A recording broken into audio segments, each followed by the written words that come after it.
I was actually scratching a ticket. Can I walk out back? Yeah. I mean, No, that's just I communicate with that.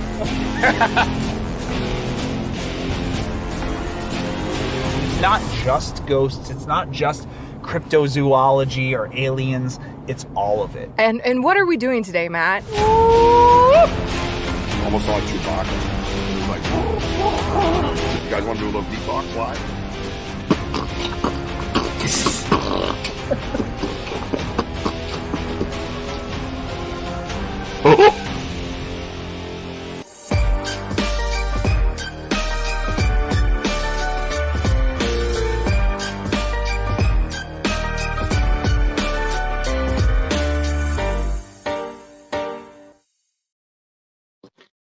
Well, hello, everybody. Welcome to the Richie B, the Richie B podcast.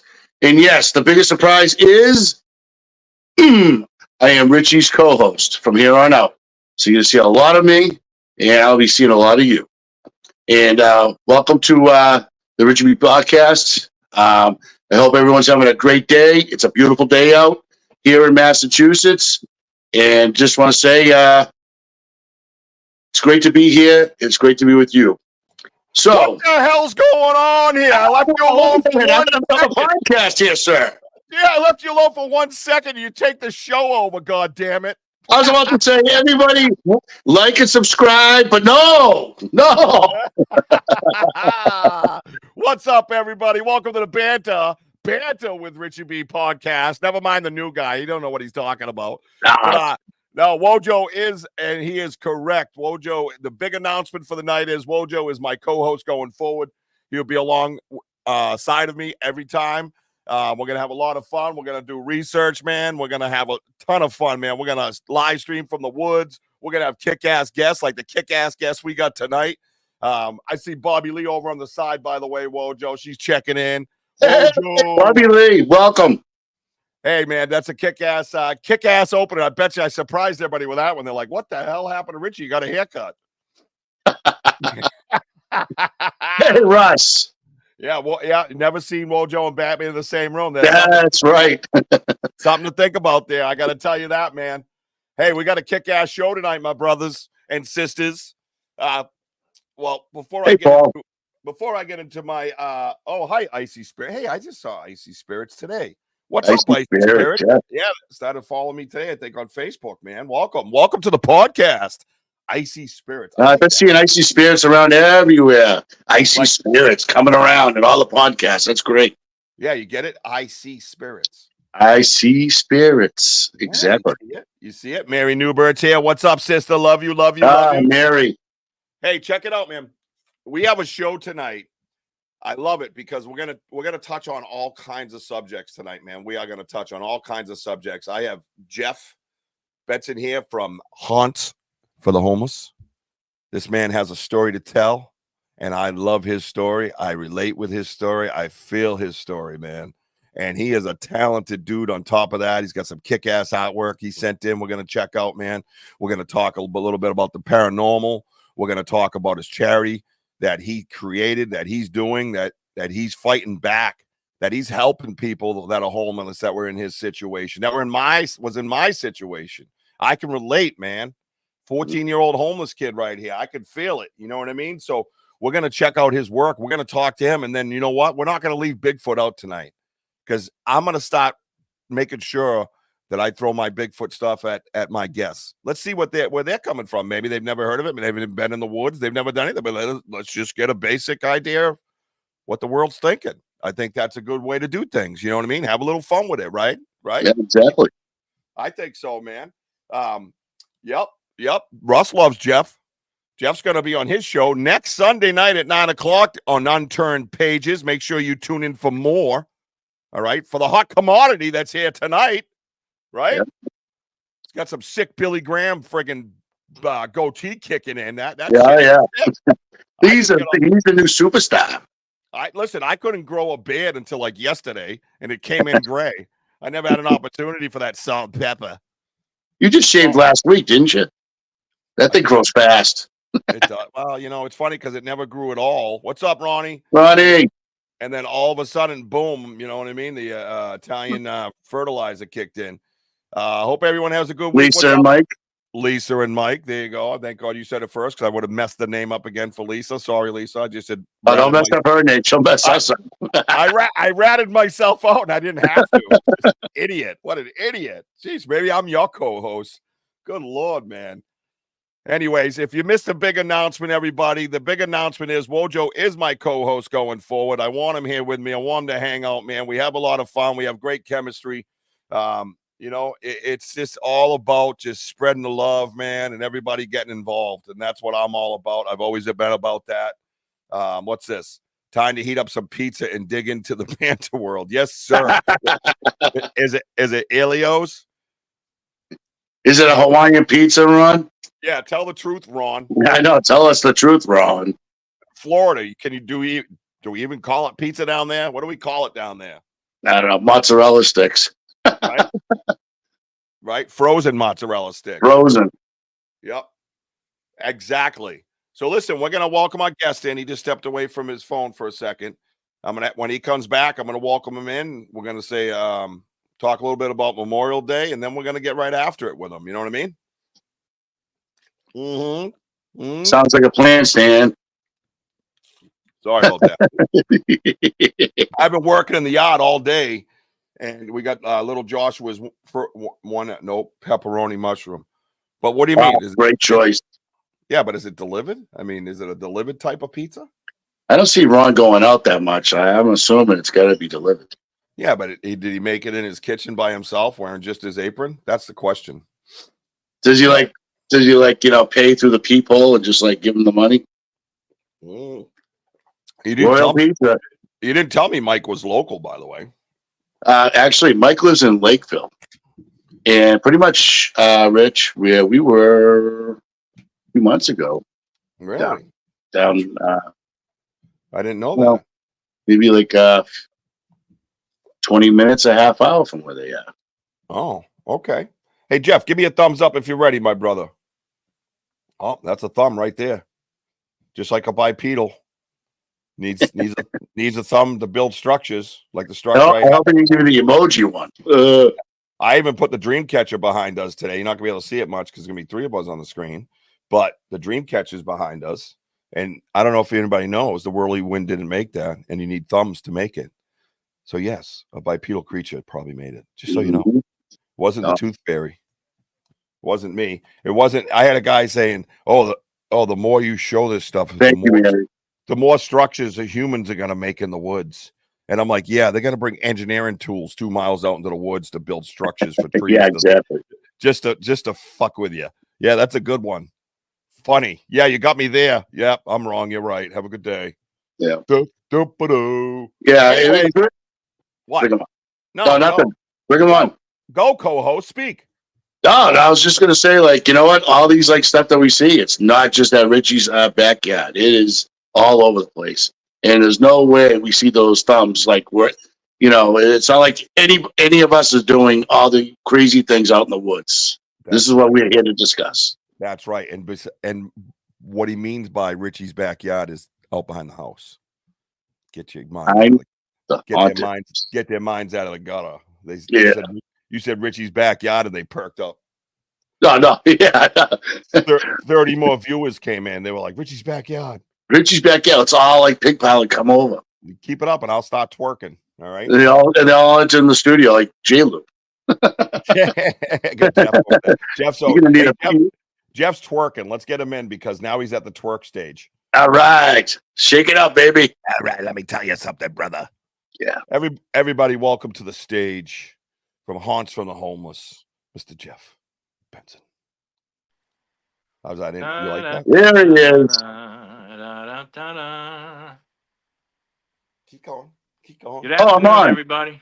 Hey, welcome to the show, brother. Thank you for taking the time out of your life and your world to stop by the Banter world. It's always fun and enjoyable. Love having guests here. I love the cardboard with what you've done with the living room. I think it looks great. Bright. Yeah, I know it was bright. You couldn't see Jeff's face when we were backstage before the show, and he just starts rifling up cardboard. Well, bang! I would have loved it. It would have been. Hey, listen, it would have been on topic if it was like pizza boxes. Apparently.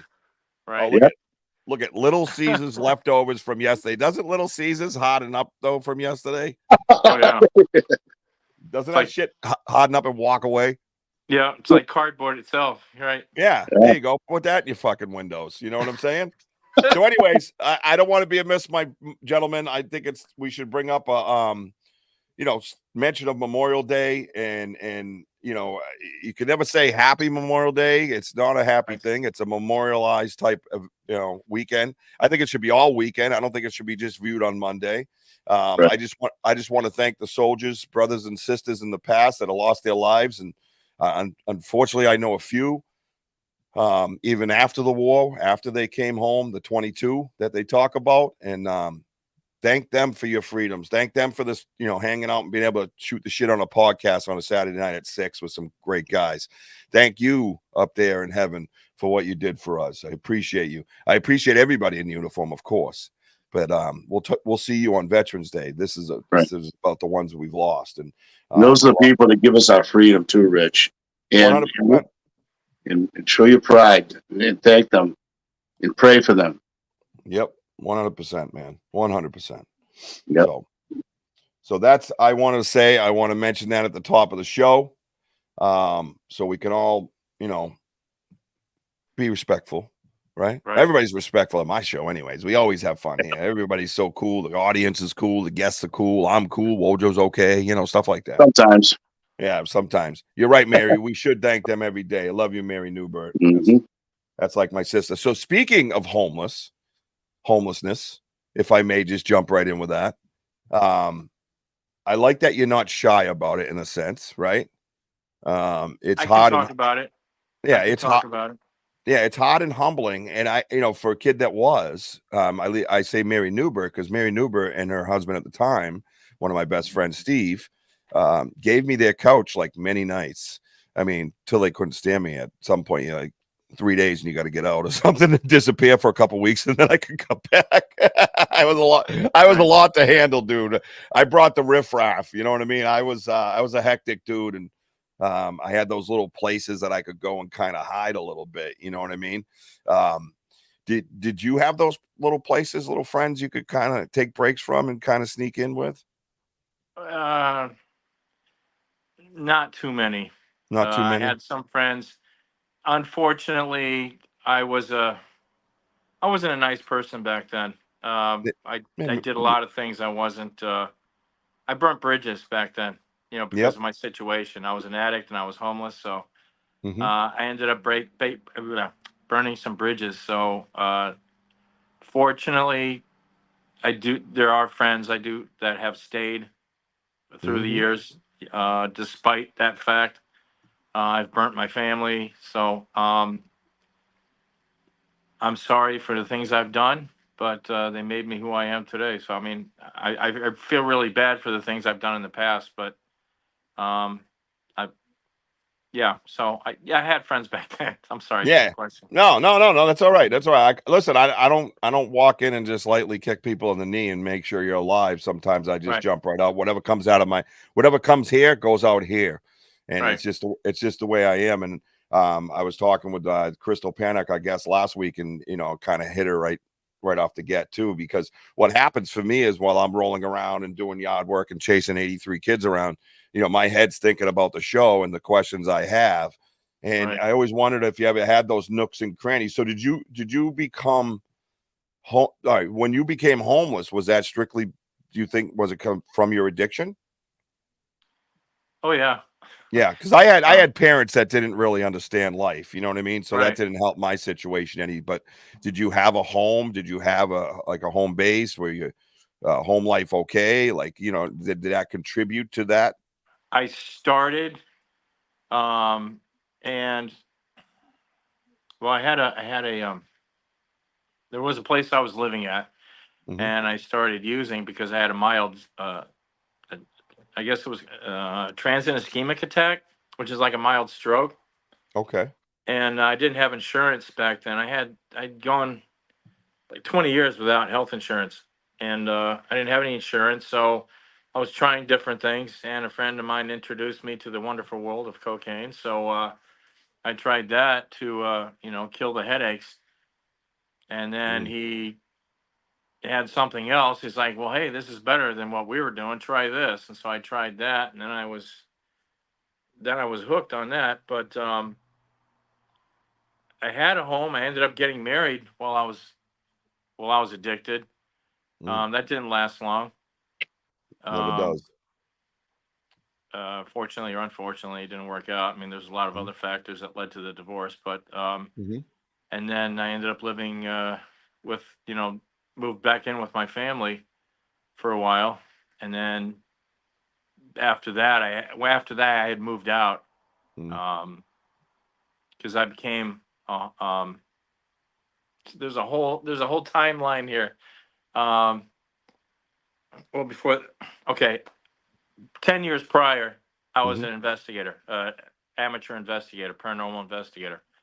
I stopped doing that because certain things had happened in my life that I felt, okay, I'm not going to pursue this any longer. So then I had the mild stroke, and then I started using, and then around 2000, I became a haunter, which is like virtual haunting instead of the real paranormal stuff. I became a haunter, you know. So I got into that, and which leads to when I moved back in my family, every October and September after that, wherever I ended up staying, because I moved around a lot because I was homeless, I would always go back to this farm where I worked at for September and October, to do the haunted hayride that they had because it was good money. And there was actually people like me there, which when you're an addict and homeless, you don't find a lot of people that like you. You got that right. Right. And Yep. so I was Beetlejuice for 7 years. Oh, okay. And I did that. And so I ended up moving to Rhode Island, Massachusetts, Florida, Georgia, and then finally Pennsylvania after I got clean. But in New Hampshire. So, but prior to that, wherever I was, I always went back to the farm in Connecticut to do the haunted hayride while I was, getting high. So Right.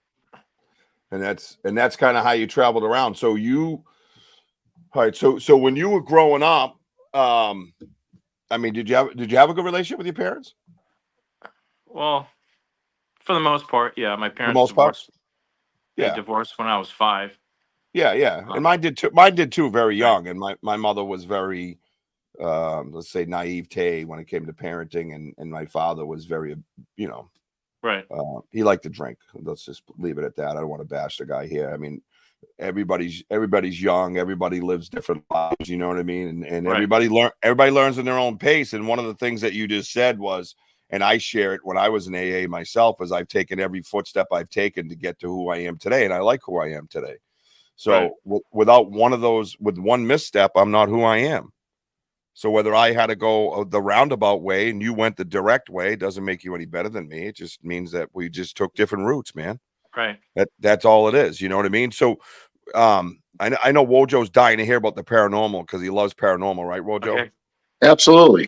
And I'm kind of curious to hear about it, but go ahead, I'm Wojo. Sorry. well, no, I mean, but first off, I'm kind of glad that you know, time heals, and for where I worked, I used to work for a DPW in this town called Holbrook, and I see a lot of homeless encampments everywhere. And now I'm starting to see more. My next town over, it's just homelessness. It's just a sad thing, but Sucks. it does suck. But in time, you kind of like sometimes you just have to say enough's enough, and just move along in life, and and try to just kick out of that darkness and what have you. Right. But to your hayriding and everything else, I mean, like the paranormal was the haunted hayride. Well, what's been going on that got you into the paranormal? Like, what were you seeing that changed you, like, through the paranormal? Well, about 1990, I that's when I first saw the Warrens, Ed and Lorraine Warren in Connecticut, and they were doing a presentation at I think it was a hotel in one of their meeting rooms. And I went there, and I was just obsessed after that, seeing all the pictures and the video, the videos and the pictures they had, the audio. And that was when I met the people from, which is it? Do you remember the movie Haunting in Connecticut? Yeah. Unfortunately, they didn't even include the Warrens in that movie, and they were a big part of that whole investigation. Mhm. And they substituted a priest for the Warrens. I think it was called In a Dark Place or something. Anyway, the actual people in that investigation, I met them there at that presentation.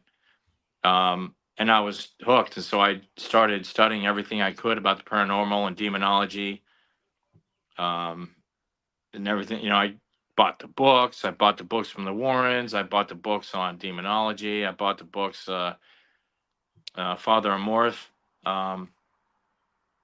anything I could. And unfortunately, my ex-wife made me get rid of everything because she was afraid of it. So I don't have any of those books left, but I had quite a library. And then, I did investigations with my friends. We would go out to cemeteries and stuff like that. And I actually went to Dudleytown with a friend of mine. We snuck into there, and I went to Barahack, which is in Connecticut. I've been there a few times when I had a couple experiences there. And then I became a student of the Warrens. They had classes every week. I started going there, and then they had there was a cleansing of a house in West Hartford that they did. And they asked, for volunteers if anybody wanted to go, and I was one of them. And I guess the guy a year earlier had murdered his family, killed his wife, killed his daughter, waited for his son to get home from college. Wow. Son came home, killed him, then killed himself. And so they put me upstairs in the attic with a videographer who was also, taking classes there. And then, it turned off all the lights, and Ed came through the whole house doing religious provocation. And all of a sudden, later on, all of the smoke detectors went off in the house. And it's like, oh, here we go. Shit's going to happen. And it turned out it was just their son-in-law walking around the house with a flaming bowl of incense, setting off all the smoke detectors. So, it's like, oh, here we go. Right. What's up, Sam? That's crazy. So you're up in this attic and you're working directly with the Warrens? Right. That's cool, man. That's really cool. How were they as people? Oh, they're very nice, very excellent, very easy to talk to. Did you feel safe? There was a bunch of people there. Yeah, but did you feel safe with them? You're going into this unknown, right? Yeah, I felt safe, but still at the same time, it's like you don't know what's going to happen. Right. Because apparently, Lorraine said she couldn't go into the son's room, the people who were living there at the time. Right. Because she just felt nothing but dread just standing in the doorway. So she didn't want to go in his room. And I guess the night before, they said all hell broke loose throughout the house. Yeah. And there was like aurora borealis on the ceilings and just everything happening. So I didn't know what was going to happen while we were there. Right. And it's funny because they know you're coming, they say. Right. They know when you're coming to the house. Now, when you were in classes, did you learn not just demonology? Was it like I've been to mediumship classes and stuff. Was it anything to do with the psychic part of it with Lorraine? Oh, they did a lot of psychic stuff, try this and with the cards and all that stuff. Yeah. Plus this is back in the 90s. So right. I don't remember too much. No, I'm with you, bro. Trust me. Yeah. Trust me. I'm the same way. But did you find an interest? Did you feel you had psychic abilities or sensitivities or anything like that? I don't know if I was psychic. So you're more there for the demonology type stuff? Right, right. So Sometimes I felt like I was an empath at times, but mm, and someone had actually told me that I was like a doorway or a gateway. mm, But I think since I was an addict, I think most of that went away. you Any close it psychic off. ability I had. Yeah. Mm. No, you know, it's funny you say that because I talk about that a lot. Is that when I was a young boy, I saw my grandmother, blah, blah, blah. She had died. My father was 13. She was in my room 3 nights in a row. She was in the same spot. She knew my name. She rubbed me on the head, whole Right, 9 yards. I remember just like I'm talking to you two right now. It is so bright in my memory. right, And there was a gap in there where I grew up a little bit, found other interests, of course, became an addict and an alcoholic, and I was 26 when I got sober, right. and then I was able to open some things back up, but it became work. Before that, when I was a younger kid, things could come right in on you. You know what I mean? Hi, Kristen. How are you? Welcome to the show. I'm an empath, and I agree with addiction blocks that off. Thank you. I appreciate it. Every once in a while, I come up with something kind of smart. All right, write it down. Write the date down. Okay, that's right. I'm gonna write it down so when you guys make fun of me, I'll be like, "Yeah, I was right one time." No, seriously, I believe it does. I think it affects it. I know when I got sober, I detox myself. You know, you do whatever's right for you. I'm not telling you what to do. And for me, well, look at this. Well, I'm glad to hear that too, Kristen. Thank you. Make sure you like and Thank subscribe to my God, YouTube. Tristan. Make sure Awesome. you like and subscribe to my YouTube. It'll be a sober decision. I thought that was a good one, Kristen. Well, thank you so much in all seriousness. Excellent. And yeah, no, it was oh, sorry. My phone just messed up. Yeah, so for me it was definitely tricky to kind of figure it all out when I came out through the light kind of, and got sober again. I was like, "Oh yeah, I'm a sensitive." Like I totally forgot. Like some, approaches me or wherever I went, there was the lights, or wherever I went, there was that shadow figure, or wherever I have all kinds of things around me all the time. And Right, then when I started up my ghost hunting team back in the day, Atlantic Coast Paranormal, and it's someone else took that over now. It's some other people, but it was my sister, my nieces, my brother-in-law, my brother, like a family thing. And we'd right, go out and practice. And I was always the beacon. Wherever I went, there was orbs. Wherever I went, there was flashes and dashes of light. Wherever I went, there was an EVP. And it helped me kind of reconnect with the sensitive side of my body. You know what I mean? right. And I worked it more and more into my sobriety, but it was pretty crazy. So when you go through the demonology type class with the Warrens, right? Yes. Do you run anything? Do you run into anything that's like demon like? Did you have any demon experiences, or you just learned how to handle it, or how to save yourself if that happens, or help others, or how's that go? It was more of that. Yeah. Just learning. Mm, The different aspects of it. I did that night after, not after that night that we went into that house in West Hartford. We got out about 1 o'clock in the morning. I went home, grabbed my dog, drove out to the cemetery in Manchester, Connecticut, in the very back. I left him in the car, but I walked around for a little bit. This is like 3 o'clock in the morning now, which is like the devil's hour, mm, and just taking random shots in the cemetery at night or in the morning, however you want to look at it. And then I went back to the car, and there was a Celtic cross in the very back. And I thought it looked kind of cool with the moon in the background and everything. It's the only picture I actually stopped to focus in on and try to get the right shot with the moon in the background. And so I took a picture, and then I gave the film. There was a photographer in the classes, with us. So I gave him my film, and he called me a few days later and he goes, "Can I meet you somewhere?" I'm like, "Yeah, sure." And he goes, "I have your film, your picture's done. You have to see these." I'm like, "All right." So we met up. I'm going through most of the pictures. There's nothing, nothing, nothing, nothing. It's the last 3 pictures he had. And the first one, I'm looking at it. I'm like, okay. And it's, the top of the tombstones. And there's like some fog or something on the top. It was like a perfect cemetery picture. He's like, turn it upside down. I'm like, all right. So I turn it upside down, and he goes, look at that in the corner. And it looked like an 1800s photograph of a woman. Mm. I mean, a bust, from the shoulders, up. She had dark hair, parted in the middle. She had one of those, those things that they wear that goes up the neck with the Yeah. frillies on the Yeah, yeah. top. So my grandmother wore it. I was like, holy crap, And he hands me the other one, and I'm looking at it. It goes up in that top corner, and it looked like there was a head, kind of. Well, it was like cut off here, part of the forehead coming down to the face, but you could still see one side of the face and the mouth, right? Mm. And the mouth was like wide open, gaping open, with like long strands of hair, like kind of like a screaming, like, Yeah. Yeah. Sorry. Oh my God. Screaming. No. And then he showed me the last one, and it was that Celtic cross.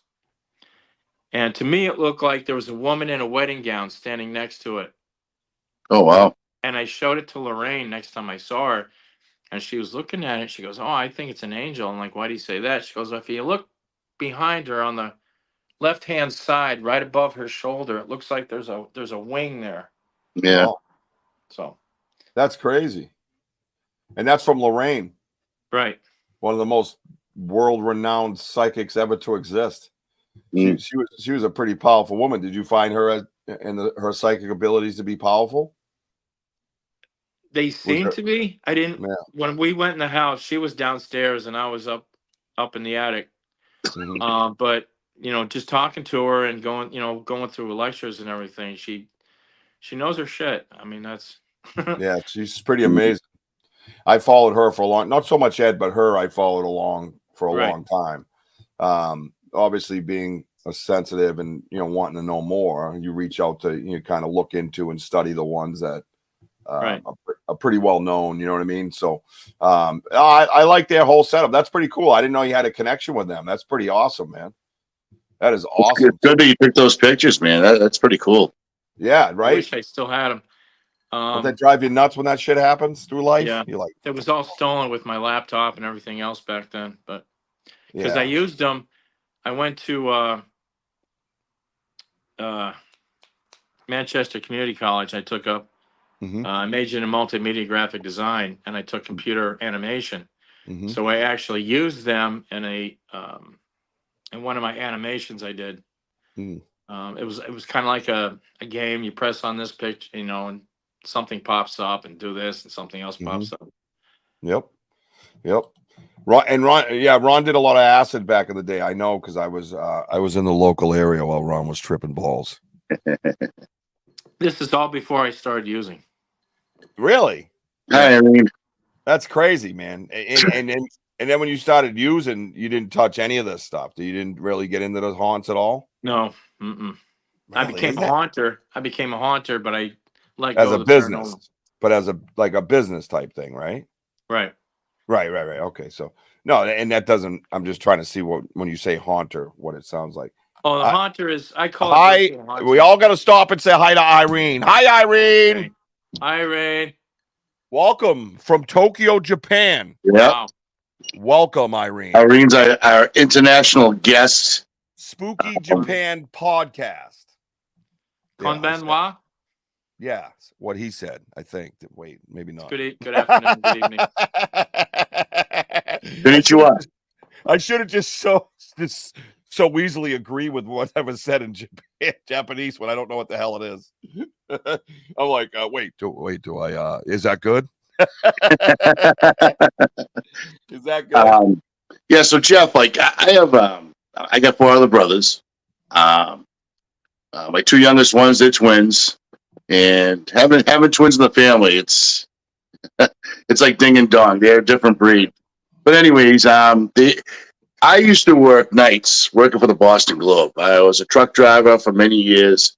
And, well, anyways, one time my brother, Matt, would just show up with pictures and stuff. He was showing my mother, and I go, what's going on here? And he's showing me pictures of orbs and things like that. I was like, what's this? He goes, oh, we went on a paranormal investigation. They go, what? Right. I didn't know my brothers were paranormal investigators. They've been they've been doing it for years. I never even knew because I never really see my brothers. And it's strange enough that they go to cemeteries. And the thing about my brother Matt is he always brings his camera, and you always take pictures, and you get that moment, kind of like what you went through. Right. And I just find I'm intrigued by the paranormal, the aliens, and of course Bigfoot. Paranormal's out of my realm, but I'm always intrigued. And I'll tell you, it's the both of them is the Northwoods Paranormal Society, and to do investigations and bringing that camera, taking pictures, you never know what you're going to get. And I think that's pretty cool what you got. Yeah, and to jump on that again. So when you left this event, right? You stopped off the cemetery, whatever time it was, taking pictures, stuff like that, right? Right.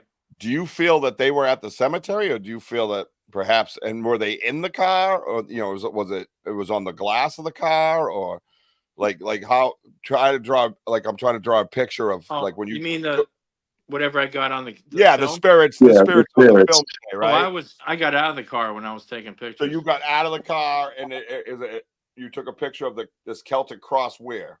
On a stone? Yes. Okay, so on a stone. It was huge.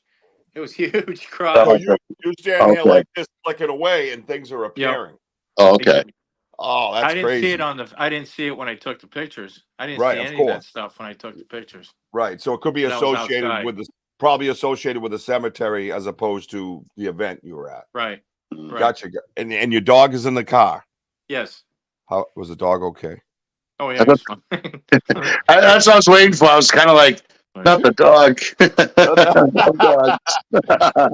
Is the dog okay? That's what I need to know. I was done with the paranormal before I started, before I had the stroke and before I, started using. Yeah, no. And so how old were you though? It sounds like you were, when you get started into addiction, you're a little bit older than I guess the norm. It was around 1999. So it was 30. Yeah. 34, 35, somewhere around. Yeah, that's advanced for picking up, man. That's advanced. I mean, I was a full-blown alcoholic and addict and homeless at 14. Wow. So yeah, I went hard for 12 years and then realized I completely sucked at it. I couldn't drink. I sucked at drinking. I sucked at doing drugs. I was just a jerk. You both can't suck it up because you're on a podcast. So being successful guys now, you guys are adapted and overcome your addictions. I applaud both of you and anybody else out there who are Kristen and everybody else, that have addictions or whatever, and adapt and overcome. And I'm very happy for you all, and that's great. Because now you can look back and say, wow, look at the shit I've done. And now look at you, like Richie, 83 kids, hey, Courtney, 83 kids, great family. You got a great woman. Jess is great. And, you got your podcast and you got your passion out there. And Jeff, you got your talents out there now. So you got to look at, the darkness is over. Now, you seen the light, which is great. I'm happy for both of you. Well, thank you. Out there. Appreciate that. Now, and it's funny because that chase I don't miss. The chase was the worst. The chase was the worst friggin' anxiety-riddled feeling. It sucks so bad. You know what I mean? And Arthur Mills is in the house. Don't mind me, Jeff. I say hi to people as they come in. I want them all to be part of the conversation. You know what I mean? I want everybody blended in. Why do addiction and paranormal beliefs go hand in hand? Not always, of course. It does seem like there's a lot of it in the world. I don't know. It's a good question, Arthur. I don't know how much of it is actually associated, like with being high and seeing shit. I did a lot of LSD. I loved LSD, so I saw a lot of shit. I could never call it a spirit because it could have just been the acid. You know what I mean? So when did you clean up, Jeff? When did you get clean? About 2006. 2006? Yes, sir. So that's kind of a short run in a sense. That's good. It's I mean, you enough. probably, yeah, well, no, too long for you, obviously. But no, we can listen. I have a friend of mine that went to this is what addiction can do to people. I love him like a brother. He's sober and living right today. He took his parents' car and Right. gave it away for whatever, you know what I mean? Oh yeah. Went back to the house, got the spare set of keys, and come back and stole his parents' car back from a drug dealer. You know what I mean? Like, yeah, that's twisted. All right. Yeah, drugs can do crazy things.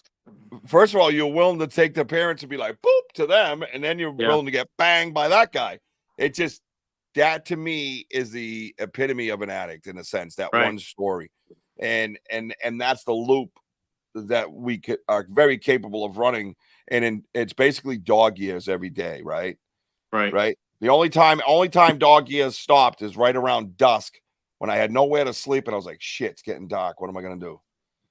What am I going to do? Where am I going to go? Is it under the gazebo with some Jack Daniels? Is it going to be over there in that pile of leaves that I made on the side of the little Island Grove in Abington? You know what I mean? Is it going to be, you know, oh, can I ask a friend? I've already asked them. I know I wore out my welcome. Maybe I'll go up to my buddy's farmer's porch. Like my other friend had an old car out back. I'd climb in there. Hopefully the cat didn't piss in it again. You know what I mean?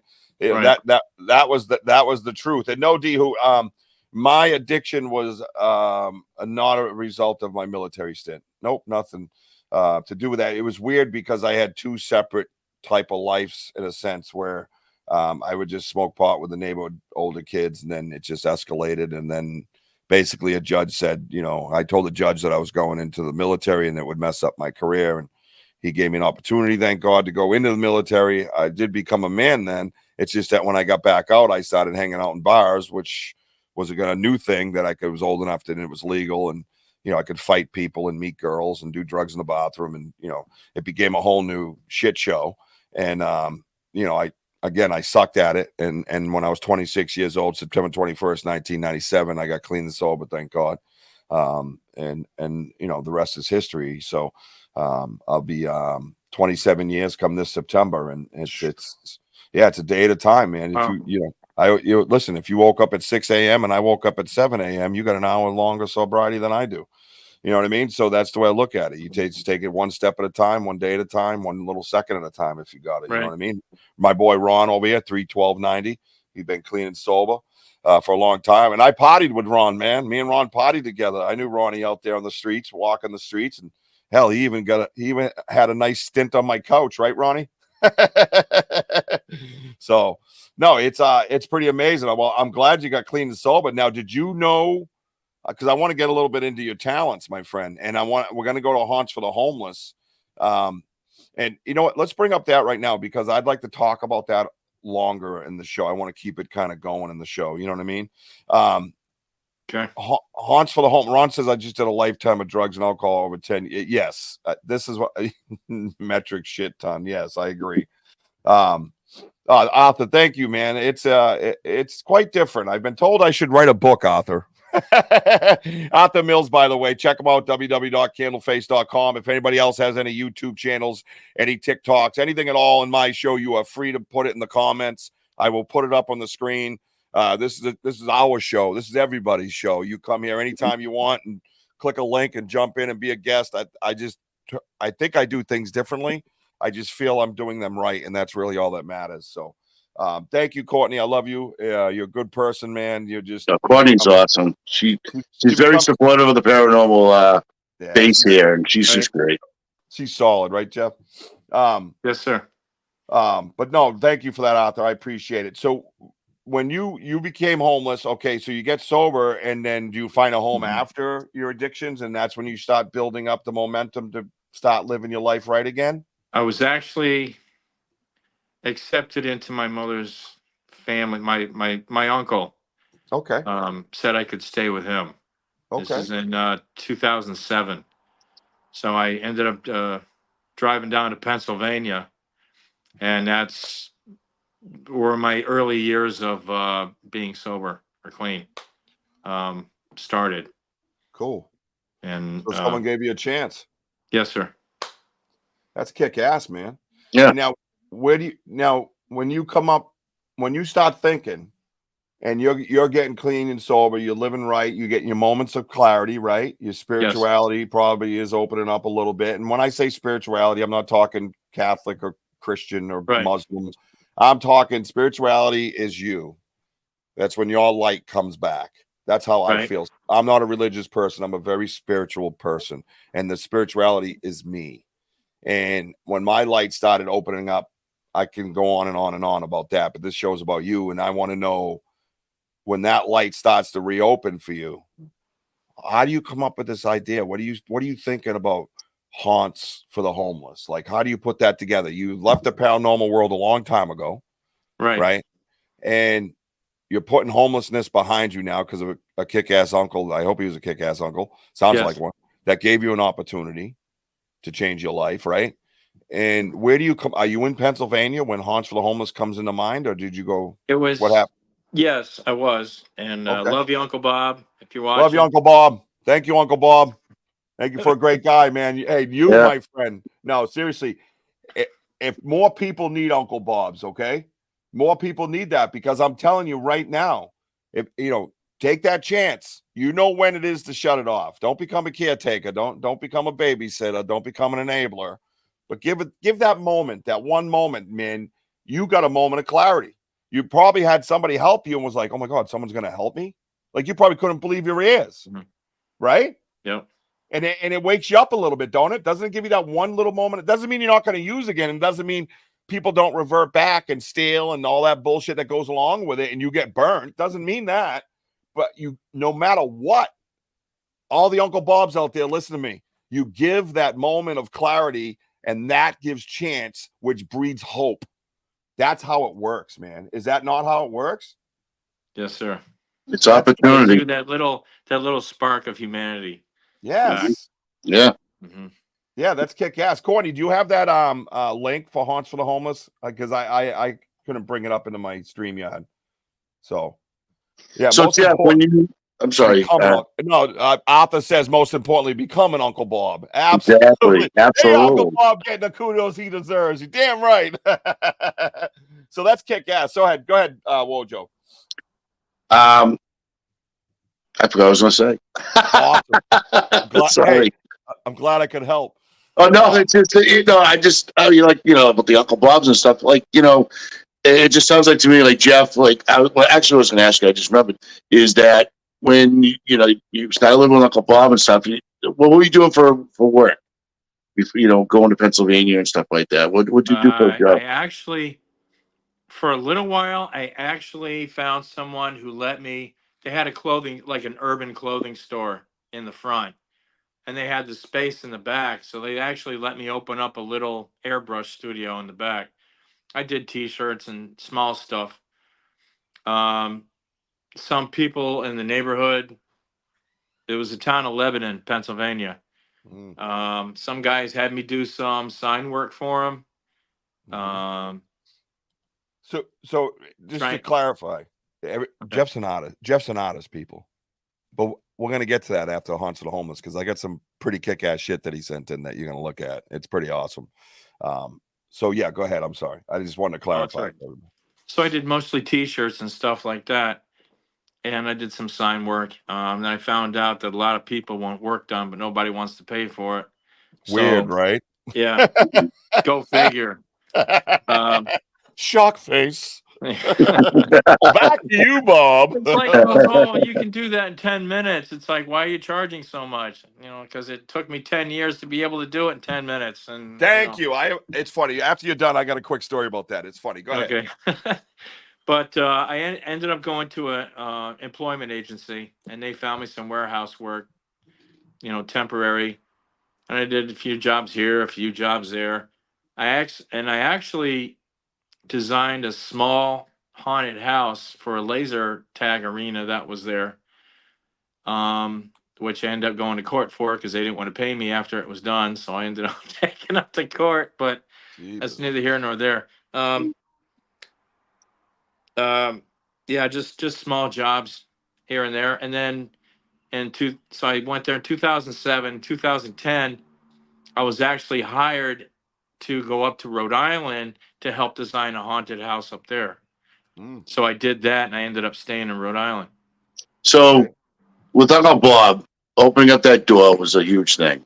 Yeah. Now, going to Pennsylvania, now wheels are in motion from there. Right. And that's when all of a sudden the light bulb just went boom, and you're like, I found my passion of what I want to do. Yes. But you never gave up, which it's very admirable of you that you went from Pennsylvania to Rhode Island and so on and so forth. But go ahead. So I went up to Rhode Island. I helped design that haunted attraction, which only lasted a year or two.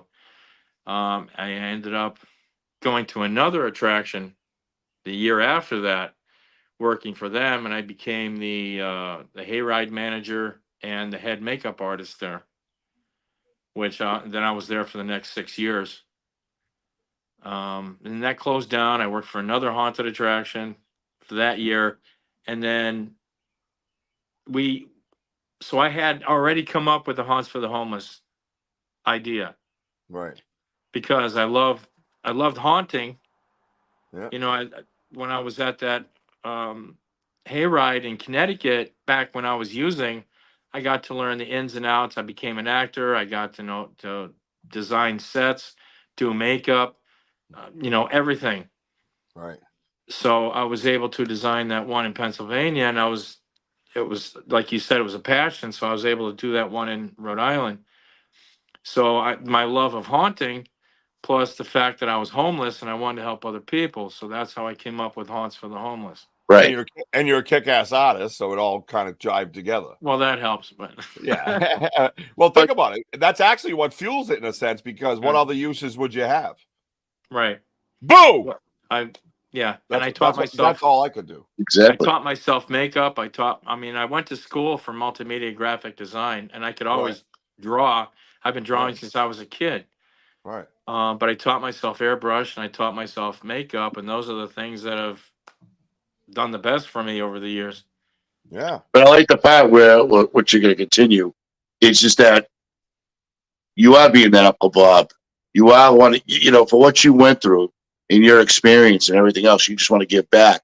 And you don't want people to end up like what you went through, what Richie went through, and others out there, wherever you are. And I think that's great that you just, hopped on the wagon and just continued to strive. You learn as you went. Now you got where you get, Right. where you are. Now you want to give back to the homeless, which is a great thing, and helping others is very important.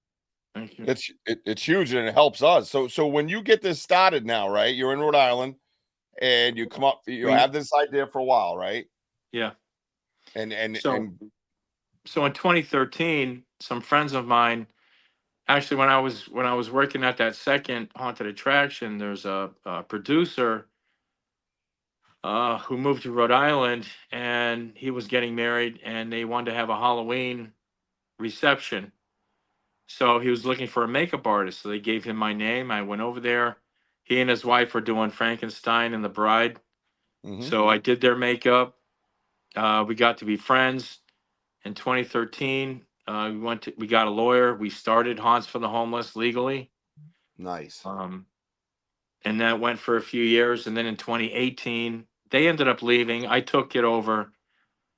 I became the director and the CEO. I brought new people in. And in 2018 was when we finally got our 501c3. Nice. And we also got our first haunted house it was donated to us from the casino here. Well, maybe me and Richie should hire you as our makeup artist now that we're doing the podcast. Yeah. Saturday nights at 6:00. Yeah. And by our makeup artist, he means his. I'm just a makeup artist. I'm not a magician. So. Oh! Wow. There's Thank you, everybody. Great show. There's your first lesson as a co-host. Be careful. You might set your ass up right here. Yeah, that's what I want. I love the setup. There's no taking it back either. We don't edit nothing, buddy. All right? And I got sucked into it. I did nothing. I used to like Jeff. I'll be here all week. I'm minding my own business, and I'm like, what? Fucking jerks. You son of a gun. Hey, Jenny Davis is here on the podcast. He says, sorry, I'm late. And Mac Daddy is here. Hello, Mr. Mac Daddy. We're talking some paranormal, a little more up your alley. Yep. He gets a little Yeah, the Bigfoot stuff. He's open-minded. I like that. That's good stuff. And I saw Spectro. Is it Spectro? Paranormal? Welcome. Hello. How are Welcome. you? Make sure everybody follows Spectro Paranormal. Okay. I don't know if they're on YouTube, but they're definitely on Facebook because I can read, just so you know. So, Jeff, in the course I'm sorry, Rick, go ahead. Yeah, you're damn right, co-host. Yeah, at least I stopped. Sit over there and be quiet. Gee, he's supposed to be a co-host, but he co-hosts in the corner somewhere like this. I thought we were supposed to share, man. No, there's no sharing here. I'm a jerk. No, listen, seriously. So what is it? Let's just get right into the nitty gritty too. Like, what is it that you provide? What is your goal? You know, as far as what do you do for the homeless? What is it that you do that you provide for them and stuff like that? You know what I mean? That type of shit.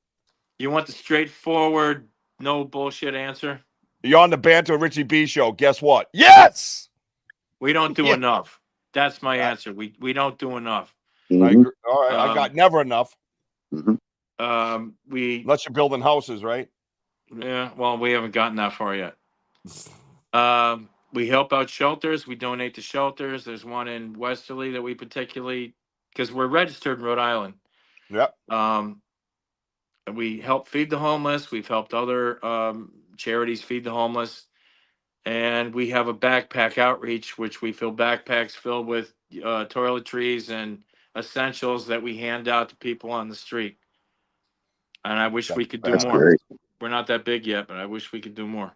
No, but listen, you're climbing, bro. I have a saying on my show: keep climbing. You know what I mean? Yeah. I've said it. I probably said it to you. This is one thing that I've kind of adopted, and you're climbing. You keep climbing, right? And the bottom line is this, you know, I think I'm going to bring it back to Uncle Bob. I think you're a reflection of that guy.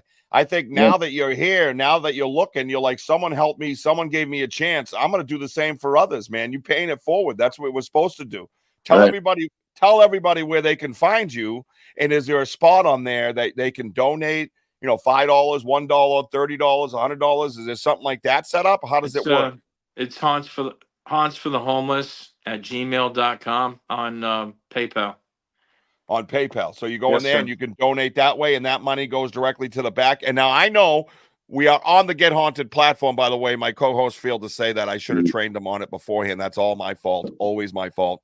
But yeah, we're on the Get Haunted platform right now. And I know when I first came on, there was a lot of Get Haunted there was backpacks being sold for Haunts for the Homeless, right? Shirts and everything else. They were really good. Hoodies. Hoodies was the big one, right? Yeah. And they were flying, man. And Rob and Sarah jumped right in and gave you the platform to kind of push it and get things going.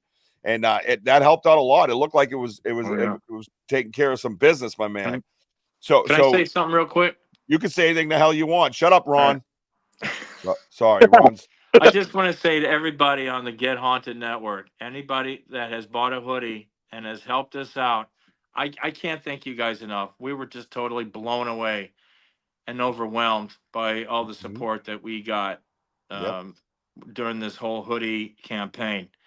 And I love you guys. You guys are awesome. Thank you so much for all the support you guys gave us. And we had a chili cook-off, and two brothers was there with their chili, competing against each other and everybody else. So Two Brothers awesome. Paranormal, you guys did a right? great job. Two Brothers Paranormal. Thank you. And I believe you. Someone reached out to me about being part of that. It was way in my infancy, and I was not prepared for any of that as a podcaster guy. You know what I mean? Now I would just come out and walk around and live stream and talk to everybody. That would be kick ass, because we did that at the Warner. Where was it? The Spring Parafair. And we walked around the street, and it was great because you got all the vendors were there. They started posting the stream on their show, you know, on their channels and stuff like that. And it got them some kind of, you know, notoriety or whatever. It got their word out. Hopefully they got some business from it. And something like that in the future, I'd be like, hey, Jeff, you mind if I just come down and just run a live stream and we just walk around, talk to all the competitors? And I think something like that, we can all work together. Everybody could do a little bit of something. You know, Rich, what it is, Rich, and Jeff, it's spreading the love.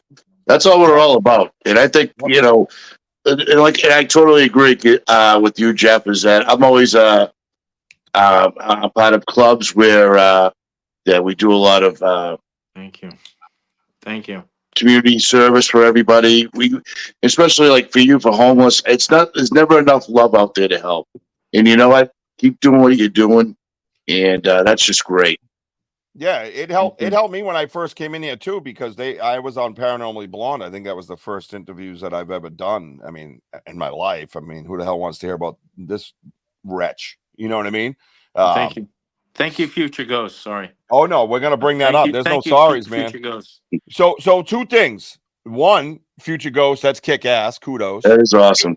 Two, whoever else is watching this and you're nervous about donating anywhere these days, right there it just has a whole statement drawn out for you. We donated directly through PayPal last October. Saw it on the Get Haunted public page. There you go. There's no problems, no excuses. Throw 20 cents, throw $20, whatever you can do, man. We got to get those backpacks out. We got to help out any way we can and do your part.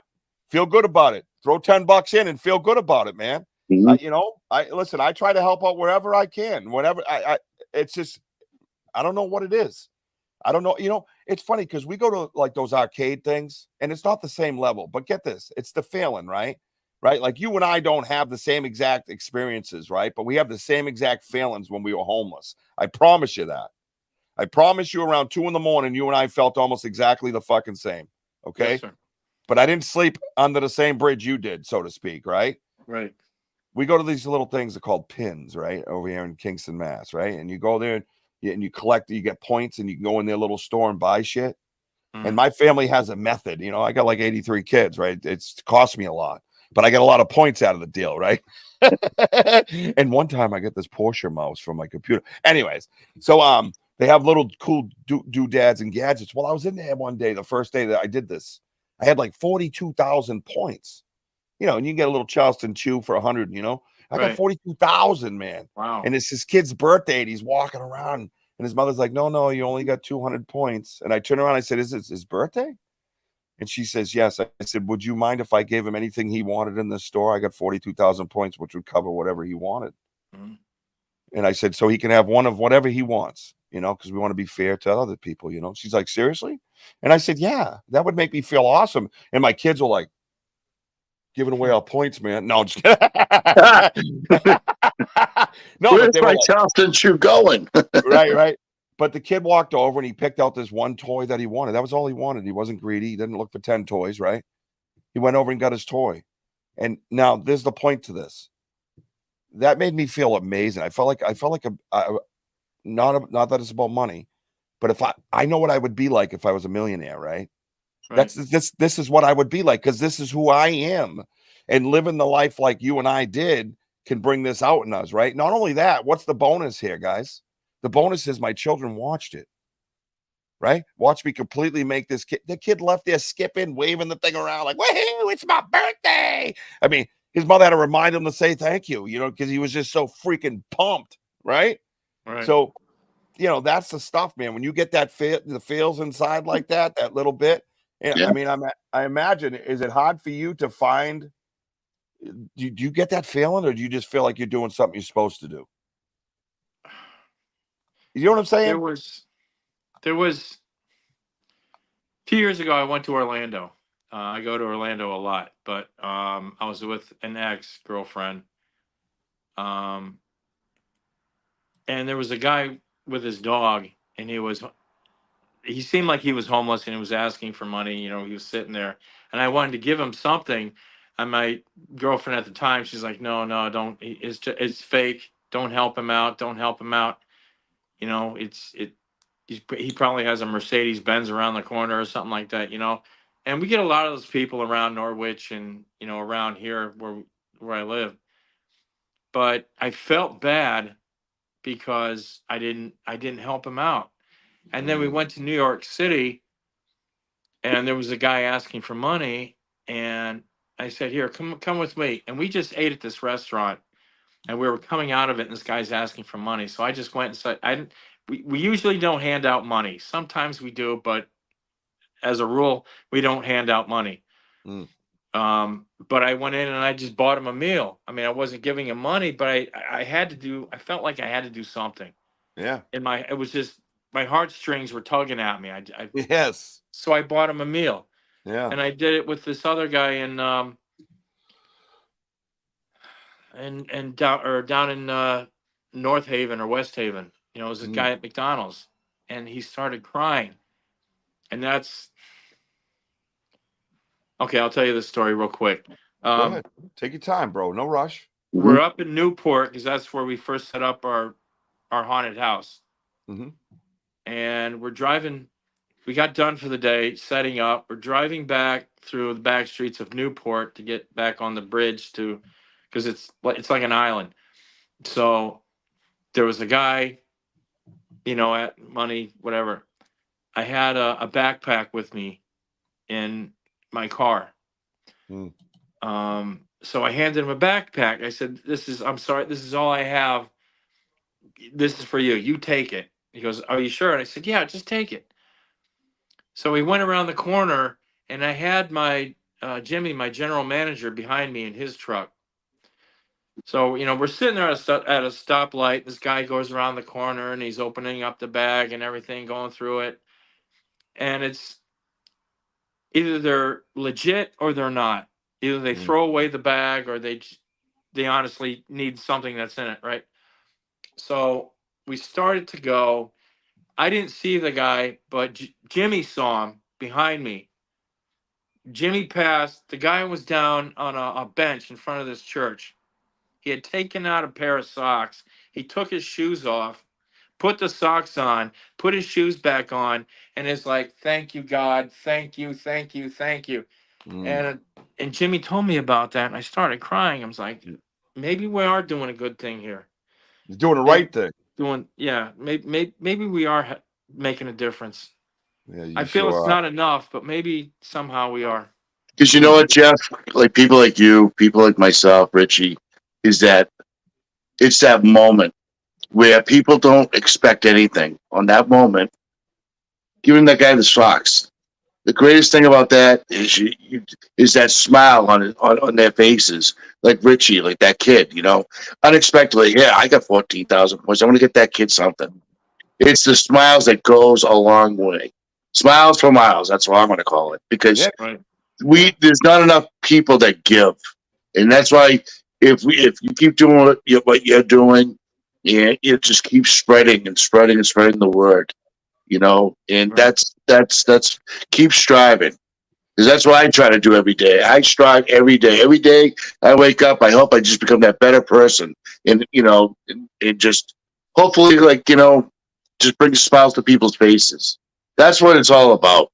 Yeah, is just helping others, and that I think there's not enough of that. And you know what? As a giver, you come out of your comfort zone. Right? It's almost, it's not the norm. And that's unfortunate just to say that. Right.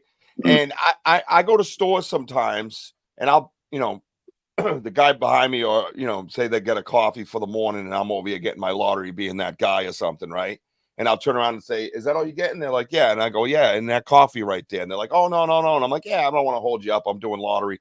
What is it? A couple bucks for a coffee. So I buy a coffee, and they're like, oh my God, thank you so much. I said, well, it should tell you it's going to be a great day, right?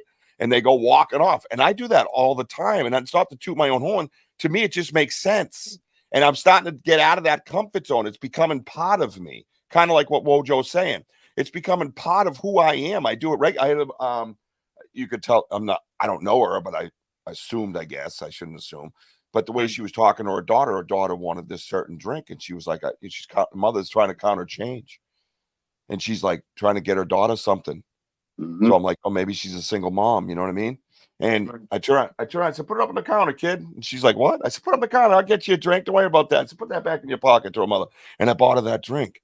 And her mother's like, are you sure? And I said, yes, I have it. I don't always have it, but I do.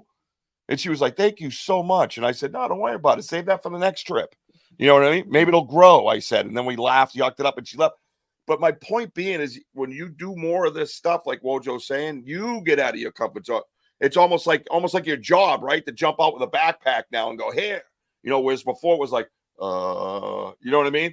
Right. And if we just do those little things like that, and just, you know, kind of keep pushing our boundaries in a sense, then it'll just become part of who we are.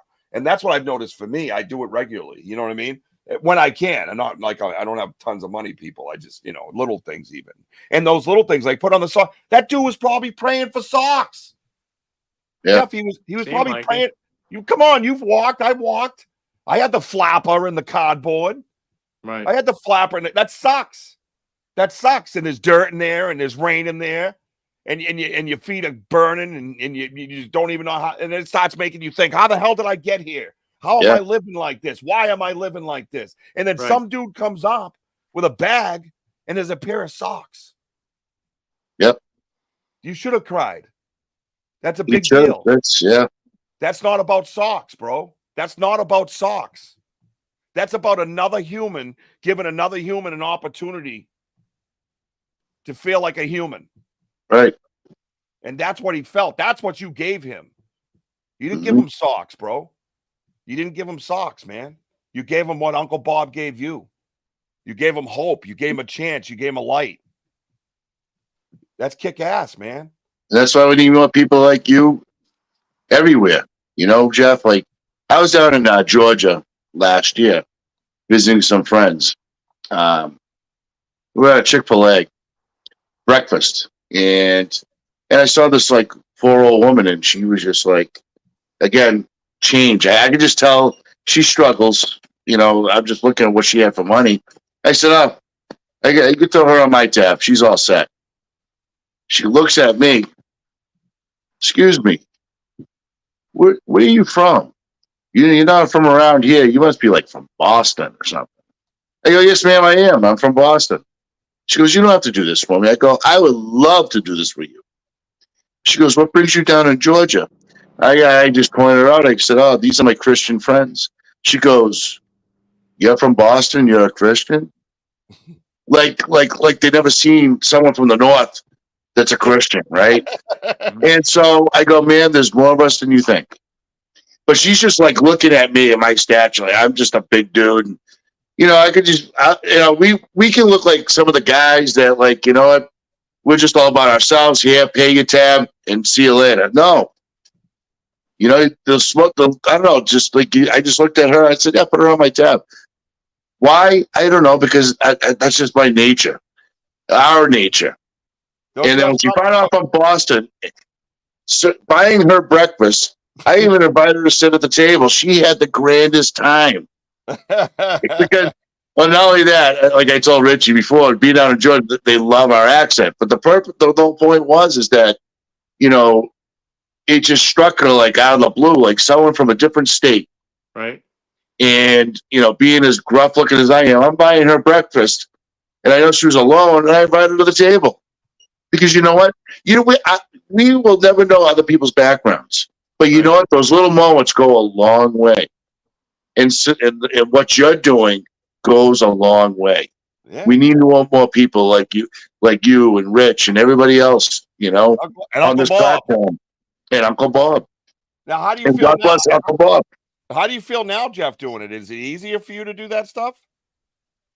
It's easier.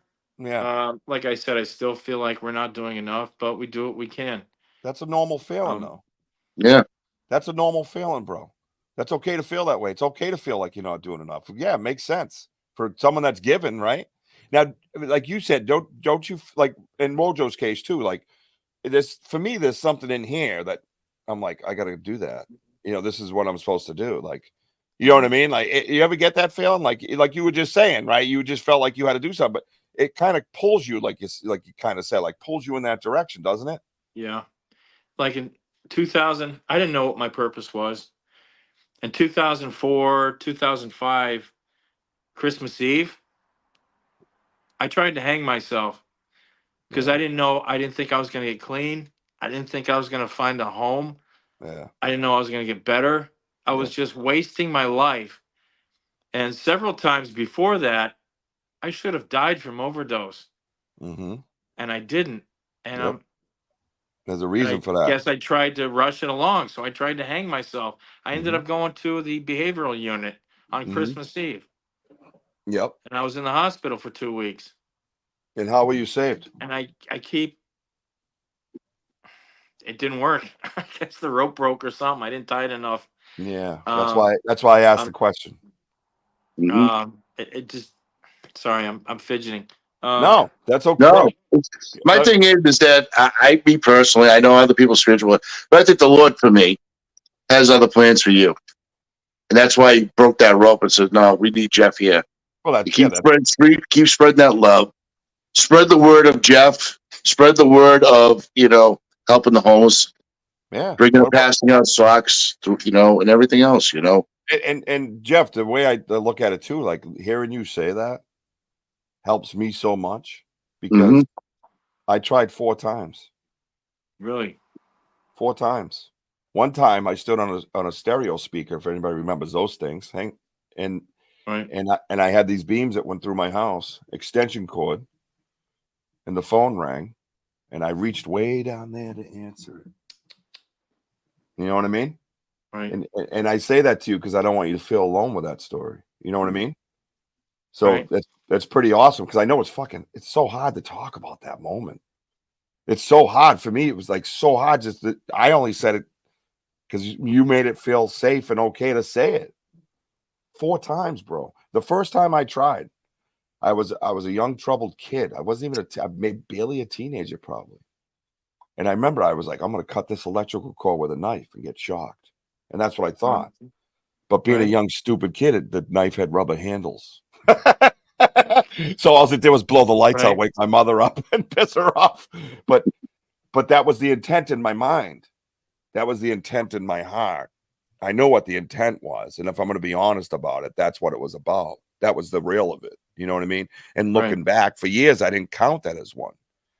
But through AA and working with sponsors and things like that, I was able to say, yeah, I had to admit it. Yeah, okay, you got me. That was one of them too, 4 times. 4 times. So Jeff, like, for what you go through and everything else, like, because I'm sure every day, like, every day is different and you get bottled up. But I'm talking positive now that what you're trying to do, and you sit there and you wake up every day. Now, how does your artistry come into effect? Do you just start drawing start doing some stuff during, every day and, like, I don't know, like something positive, just like, you start doing artistries or? I designed the logo, but other than that, I don't do too much artwork with the charity, to be honest. Yeah, I find that interesting, actually. I really do. But you have the haunted house, and does that help with the charity at all? Yes. We have the original haunt. Oh, I got you. Which is more of it's so heavy, it's more of a permanent one. And then someone, actually a music promoter, asked us if we could make a mobile haunt or rent one. Yep. We built the haunt. It's more of a mobile haunted house. So it's a 30 by 30. But we were going to do a 3D haunted house, and I don't know if you've ever heard of Stuart Smith. No. Okay, so he's a famous artist. He does a lot of 3D haunted houses. He travels the world doing 3D haunted houses. And he learned about our charity, and he lives in Michigan. So he came down to paint our 3D haunted house for us because he believed in the charity. That's badass. And now we have a second 3D haunted house. That is so cool. So, who's that over there? I can't see her. Yeah. You poked your head around the corner on my show. So now you got to say hi. Hello, how are you? My name's Rich. Pleasure to meet you. So you can stick her hand out like this and wave. Just do that. Thank you. How are you? Pleasure to have you on the show, kinda. That's awesome. Yeah, so I don't leave anybody out. If I see you, then you're in. That's just the way it goes. That's just the way it goes. We're all part of the family now. Say hi to Lisa Marie. Hi, Lisa Marie. Hey, Lisa, how are you? I'm Rich. That's Wojo, and nice to meet you. Nice to have you. Nice. Did you design the interior of the living room there with the cardboard? You sure that's not your? I had nothing to do with that. Are you sure, Lisa? 100%. She just came in a little while ago with cardboard. Did she come in with cardboard? No. No, the cardboard was already up. I'm just messing with you. That's awesome. Thank you. Yeah, I just think, well, your artwork's pretty crazy. I'm actually going to pop it off right now. We do Thank have you. some comments I want to catch up on too, real quick. All right. Because you see that one D Hoot wrote? Kind of got me in the feels, man. This is a show about the feels tonight. I'm liking it. Bro, man. You know what's funny is I don't want to go tit for tat with you, but when you say stuff, it makes me kind of it makes me feel safe to say it. Right. Do you know do you know what I mean? It took me a long time to be able to talk about it. Yeah, right. Thank you for sharing it too, Jeff. Yeah, thank you for that, because it helps me. Like I said, it helps me feel safe, and I'm like, oh my God, I can just say it. That's right. And once you just say it, it's so free. It's so freeing. It's like it's gone. Like, you know, when you have it in the back of your head and it builds up, your chest gets tight, you start getting a little anxiety, right? Poof, you spit it out the dumpster and the trash is on the curb. You know what I mean? Get out. Get out here, fool. Get out of here, fool. Yeah. So I like this little. Feel better. It does, and you made me feel better. Thanks. Now I can go dance in the streets. Pantless usually, but whatever. Late 2017, my BFF passed. She left me her, sorry about your friend, left me her little old SUV. I gave it to a parent at the school where I worked who had an autistic son, and they were bound to public transportation. You see that shit? That's kick-ass, D-Hoop. That is kick-ass, man. That's a good story right there. That's an excellent story. Yep. And they thank, what's that? He thanks every Christmas to this day. It does feel good to get. Yeah, you're right. It does feel good. This is what we're talking about. So this is what we want to do, guys. We want to get on the haunts of the homeless. We want to try to share that information any way we can. Let your friends know about it. Talk about it. Post it on your. It doesn't have to be your haunts of the homeless. Doesn't have to be Halloween. It's year round. People are homeless all the time, right? So we want to pump it out there, especially around the holidays, especially when it's cold out, right? Push it out, pump it out, get it out, man. Talk about it. Put it on your shows, you know? Yeah. Bring shit all. Bring shit all. Let's do this. You know what I mean? That's what I'm talking about. What's this? Lisa Marie, you are beautiful and love your name. Sam's Pretty Paranormal said that, Lisa Marie. Hey now. See that? See how quickly you become part of the family around here? Yeah. Yeah, nobody said Jeff was beautiful. All right. All right. And if they did, that would be weird. Jeff, thanks. Ready? Oh, wait, we got to do the Sarah microphone every show. Jeff, you're beautiful. Thank Jeff, you. You're so beautiful. We'll get together later. You're a handsome man. Call me. Listen to that laugh in the background. Yeah, we broke her. What the frig? My brother-in-law shot him. Okay. What that got crazy. D-Hoot. We were on the good feels. Oh my God. God bless your family. That's brutal, man. Can't listen to there's those songs that do that to you, right? Look at that.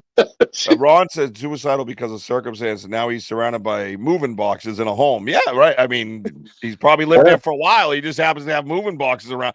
Listen, the light was shining in, and all I can tell you is Jeff Bailey moved and stepped up and just put moving boxes in the window. I don't know where they came from. I don't know if he keeps them under his couch. Lisa Marie, you might want to check in with this. I'm just saying, check the closets, Lisa. Check the closets, Lisa. U-Haul boxes everywhere. Yep. Who's this? Lynette Lily Macababo. Is that really a last name? That's kick ass. How jealous am I? Well, welcome, Lynette. Thank you for coming on. Mine's just like Brault. She's got like Macabobo. If you ever saw my last name, you'd freak out. You'd be like, what? Say that 10 times. Jeff brought a few gifts, okay? And I want everybody to share in your gifts, all right? Hang on a minute. He brought a picture of himself. There's your gift. Good night, everybody. Thank you. Well, the email you sent me said you needed profile pics, so that was way too late in the game, brother. Oh, sorry. At least I have them now, so looks like a wrestling pose. I could just stare at them randomly. And now you make me look like a narcissist. Thank you. No. Have you not heard my stupid big mouth, bro? Oh, believe me. No, so what happened was we had email tragedy strike, and I got everything late, and we were supposed to put a bio up of Jeff. which Jenny Davis already has of yours because Jenny Davis is super awesome, of Unturned Pages next Sunday night at 9:00.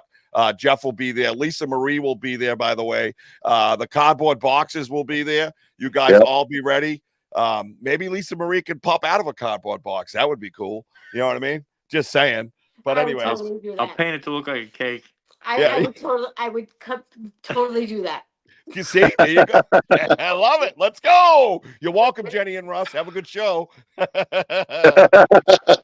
So that's why we have this very stealthy picture of Mr. Jeff here.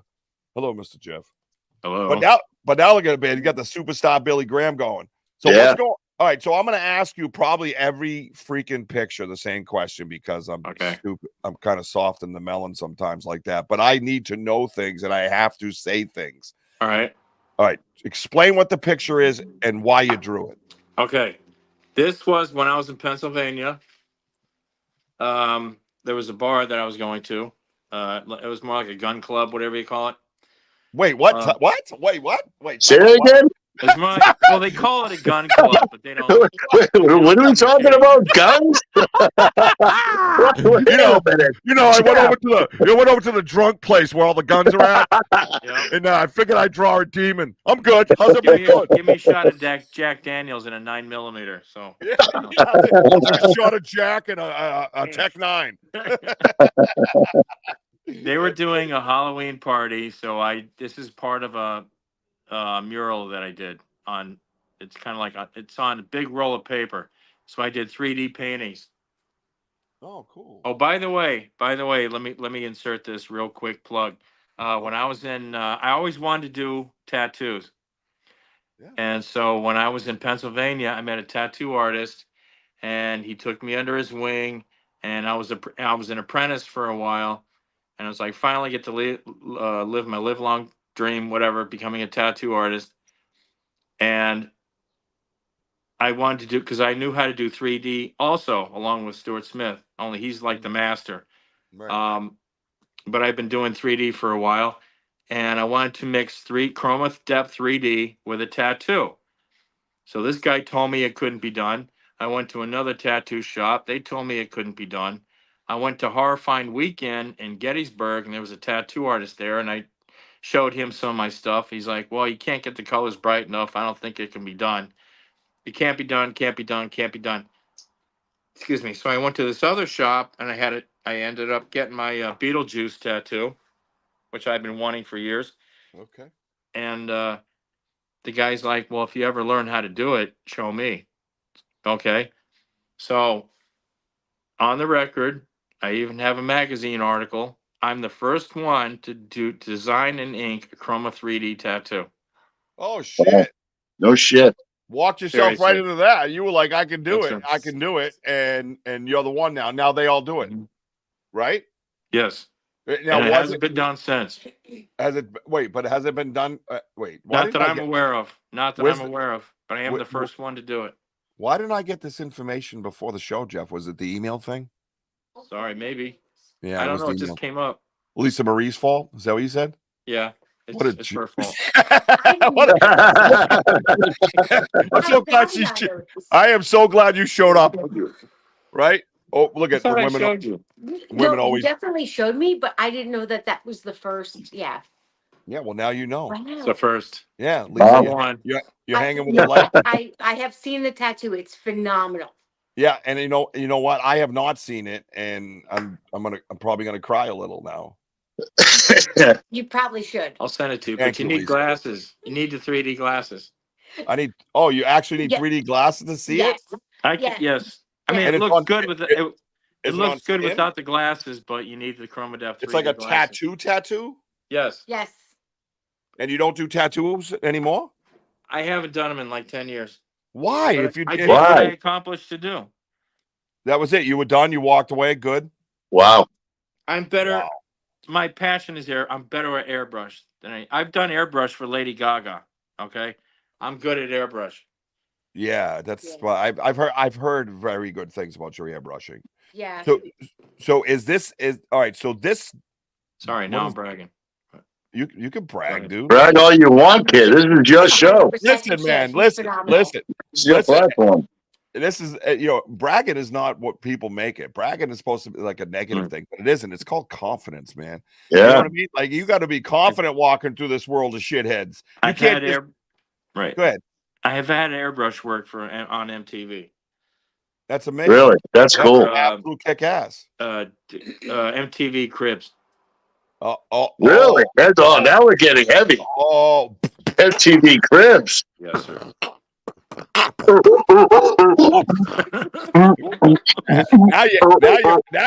now you're aging yourself a little bit, right? Was there a VJ there? Remember the VJs? I remember the VJs. I know the VJs. It's so funny. Our error is cuckoo bird. So is this 3D right here? Is that what you were gonna say? Yes, it is. I don't have glasses, Jeff. I'll send you. You got to send me your address, and I'll send you some. I have like 400 pairs of glasses. Oh my God! I bet you my kids had 3D. No, they had the Eclipse glasses. Those are different. It's not the same as the ones you get at the movies. This is different. Really? Yes. Oh, that's interesting. Yeah, I need those glasses, bro. Yeah. That's gotta happen. That's gotta happen, bro. Phenomenal. It is kick ass. Let's go here. Whoa! That's look at another that, 3D. I did that for the one in Rhode Island. The what is that made out of? Watch it, man. That's on plywood. That's 8x4. Painted with what? Is it paint? Is it marker? Is it pencil? It's airbrush. It's airbrush paint. That's what I'm wondering. Airbrushing. That's Yes, sir. That's insanity, dude. Dude, that is like. That's 3D also. So if I can get you to my 86 Mustang, you can do an airbrush on it for me? Oh my God. Yes, sir. I just can't clear coat it. You have to have somebody else clear coat. I understand that, Jeff. I just want the artwork, okay? All I right. didn't ask you about that, okay? This guy. This is what happens on my show, bro. Right. I'm sorry. Listen. When on show days, everybody note this. When it's time for my show, I don't take my meds that day. I don't. All right, deal with it. Don't I'm ask a very humble person, but when it comes to my art, I do brag a little. Well, you should. So you should. You got every right to, man. Listen, this is great artwork. When I go out and that power washing thing, right? So here's the story I was going to tell you a little bit earlier. I'm a power washer, right? Right. I power wash homes. You go, oh, okay, yeah, you wash his homes. No, you got to go look at my stuff, right? Okay. The woodwork I do is insane. Okay, and I'll give somebody a quote, and they'll be like, well, like you said, like, well, you know, why is that so much? And I say, because I'm the best in the world. And they're like, what do you mean you're the best in the world? I said, well, have you ever checked out the internet and look up power washing pages? And they're like, well, no. And I'm like, okay, well, then I would know that I'm the best in the world. You wouldn't. Right. But if you go on there and look and compare their stuff to my stuff all over the world, right, they're not me. Exactly. And that's the fact, because I have eyes and I can hold two pictures up and go, well, that sucks. And this guy's supposed to be the best? No, look at this. And that's what I do. I had a guy the other day, like you said, along the lines of the story you told earlier. I was power washing a house. He calls me over to his $5 million beach house, right? And I go around and he has dirt around the front of the brand new. This thing's brand new, right? And he says, there's this dirt here, this dirt there, this dirt there. You know, I'm like, yeah, I can see it, bro. And I'm looking around and he's like, all right, how much would that be? You know, and I said, it's $100. I could do a $125 hookup fee. That's my cost. And that my company's $250 an hour. I don't know what to tell you. You know what I mean? And he looks at me, goes, he reaches in his pocket, he pulls out cash, and he goes, you know what? That's just a lot of money. And I said, well, thank you for your time. You have a good day. And I turned around his huge giant porch and I started walking down the steps. And he's like, whoa, where you going? Where you going? You don't want money? I said, I don't want that kind of money. And he goes, what do you mean by that? I said, man, I got 6 kids at home. I got to live right. I said, I charge that kind of money because of my knowledge. I charge that kind of money because that's what I'm worth and then some. I said, so you could keep your money. No hard feelings, sir. I appreciate your time. No. I'll give you 145. That's what he says to me. So you know what? I said, no, I'm good. I went to walk away and then it hit me. I go, you know what, you fucker? Yeah, I'll take you 145. So I turned back around. I said, that's fine.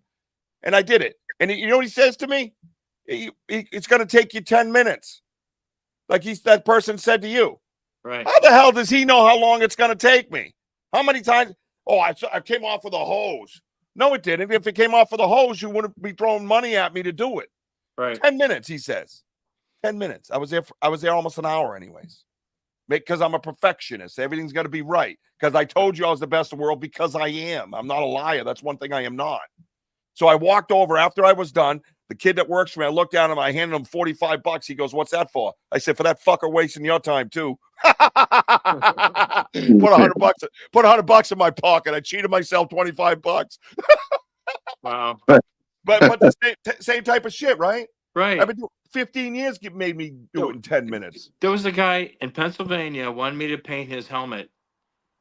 This intricate dragon on his helmet. Oh, So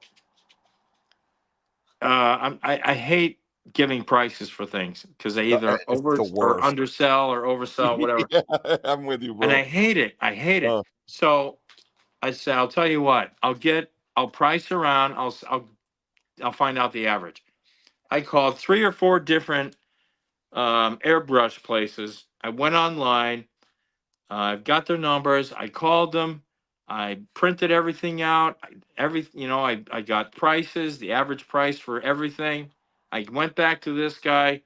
I said, "This is what they're charging. It's all average about the same, between $1,200 and $1,500. All right."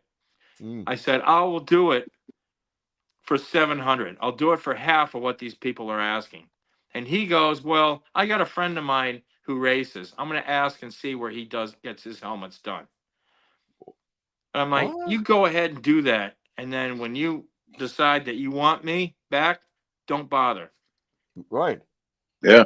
I love that. I'm offering crap. to do this half of what these other places are asking for. Yeah, right, And right. that's Because still not good enough for you.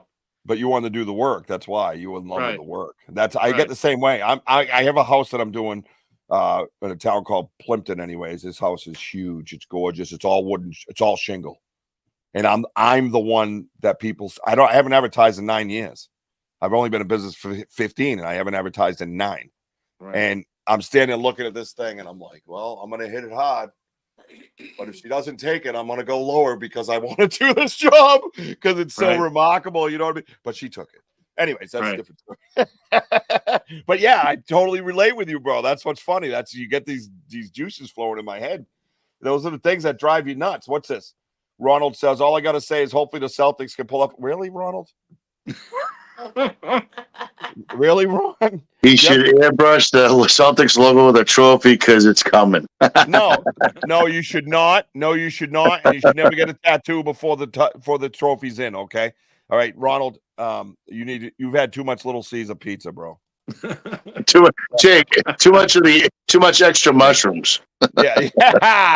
Pepperoni and extra mushrooms. Extra mushrooms. Oh, this is cool. Yeah, what's going on here, man? That's a 3D T-shirt. A 3D T-shirt. Wait. Yeah, that's 3D. It's on a T-shirt. And now, how is it 3D? Is it just because the angles that you paint in, or the paint too? It's the colors. It's the colors make it 3D. It's the colors. Oh, it's in it's in Chroma 3D. What? You keep saying that, and it's going right over my stupid head, and I keep forgetting to ask you what the hell you're saying. It's Chroma and Chroma 3D. All right, spell it. CHROMA. I knew it. I knew that. Or Chroma. Well, technically, it's called Chroma Depth 3D. Chroma Depth.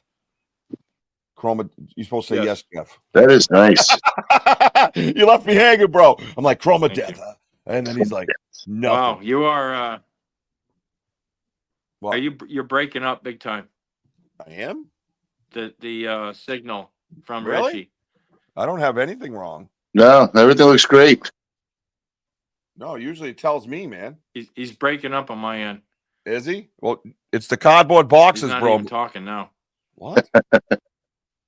He's saying he can't handle. Can you hear me, Jeff? Okay. All right. Now you're good. Now I'm good. Yep. I think it was I think the boxes. Yeah, it's the boxes in the windows blocking the Wi-Fi. Oh, sorry. Ron goes, no, it's Jeff. Jeff looked perfectly fine in my screen. I don't know. Anyway, the screen had actually seized up, and you were just like, did I look all right though? My profile was it my good side? Yeah. Okay, thanks. That's all that matters, bro. All right. Come on. Was it Chroma 3D? No. So when you say that, is it the way you paint? Is it the shadowing with the mixtures of colors? It's the color scheme, The color basically. scheme. Okay. Like a rainbow. Yeah. All right. It's the rainbow color scheme. So you have, if you want anything to pop out in the foreground, red, orange, yellow. In the Right. background is the far background is blue, green, yellow. Yeah. I'm just looking at like with the ears there and everything, and, Right. and that is pretty cool. Oh, What is that like? Like, see, being a Godzilla fan for all these years, it looks like Monster X, like one of the three-headed monsters right there. It looks pretty cool. Oh, yeah. Like one of the heads of the three-headed monster. Yeah, Kadira, I think it's called. Kadira, yeah. Yeah. That is like, that's awesome, man. That's the friggin' smartest thing you said all night in your co-host debut. Thank you very little, Richie. I really appreciate that coming from you. You're very little welcome, loser. No, Not bad.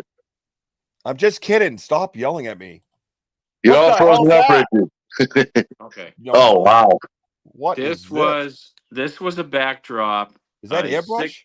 Yeah. 6 feet high, 12 feet long. Yes, airbrush. Bro. It was a backdrop for a magician. Dude, that's sick. All right, time out. Why do we have an air freshener in there? It was in the basement. I don't know. I'm like, look, there it is. I mean, Actually, you know. the moon in the background, I made that glow in the dark. That's fucking unbelievable, dude. Look at that, man. Dude, that's talent. That's just awesome. That's mind-boggling. Wow. I love it, dude. I want that tattoo, bro. So you got to do my 86, and then you got to do it. Then you got to do the 1971. All right. Yep, an antique and a classic. No, that's kick ass. I am concerned about the air freshener, though, everybody. You know, Jeffrey Dahmer had air fresheners in his basement too. Wow. Is it time? Okay. Did you know Jeffrey Dahmer smoked? Smoked what? What do you mean? Well, they found butts behind the couch. Oh shit! Wow. Oh shit! Oh shit! The gloves are off. He is. Hi, Rich. This is Sarah. You're canceled. Yeah. Bye bye. No, okay. I'm gonna use that one later. Yeah. I mean, like literally, like later. Bought a new He bought a new refrigerator. Plenty of headroom. Oh my god. As soon as he heard refrigerator, my head went down. I was like, oh shit. But I'll tell you though, great job on the mist. I just absolutely love it. I mean, that's outstanding. Thank you. I can't imagine, like, because obviously we're into Bigfoot. I can't imagine the big, brushing up Bigfoot. Who knew Sam's Pretty Paranormal was a fucking connoisseur of killing? And nicotine must help the taste of the people. No, I don't. No, I think is that supposed to be nicotine? Because of what you said. Just go with it. Just go with it. Must have helped the taste of the people he was eating. Oh my God, Sam. She goes, wait, I am slow. I just got the joke. I thought. Oh, wow. Well, listen, Sam, you didn't have to admit that, so I appreciate you admitting that. That was beautiful.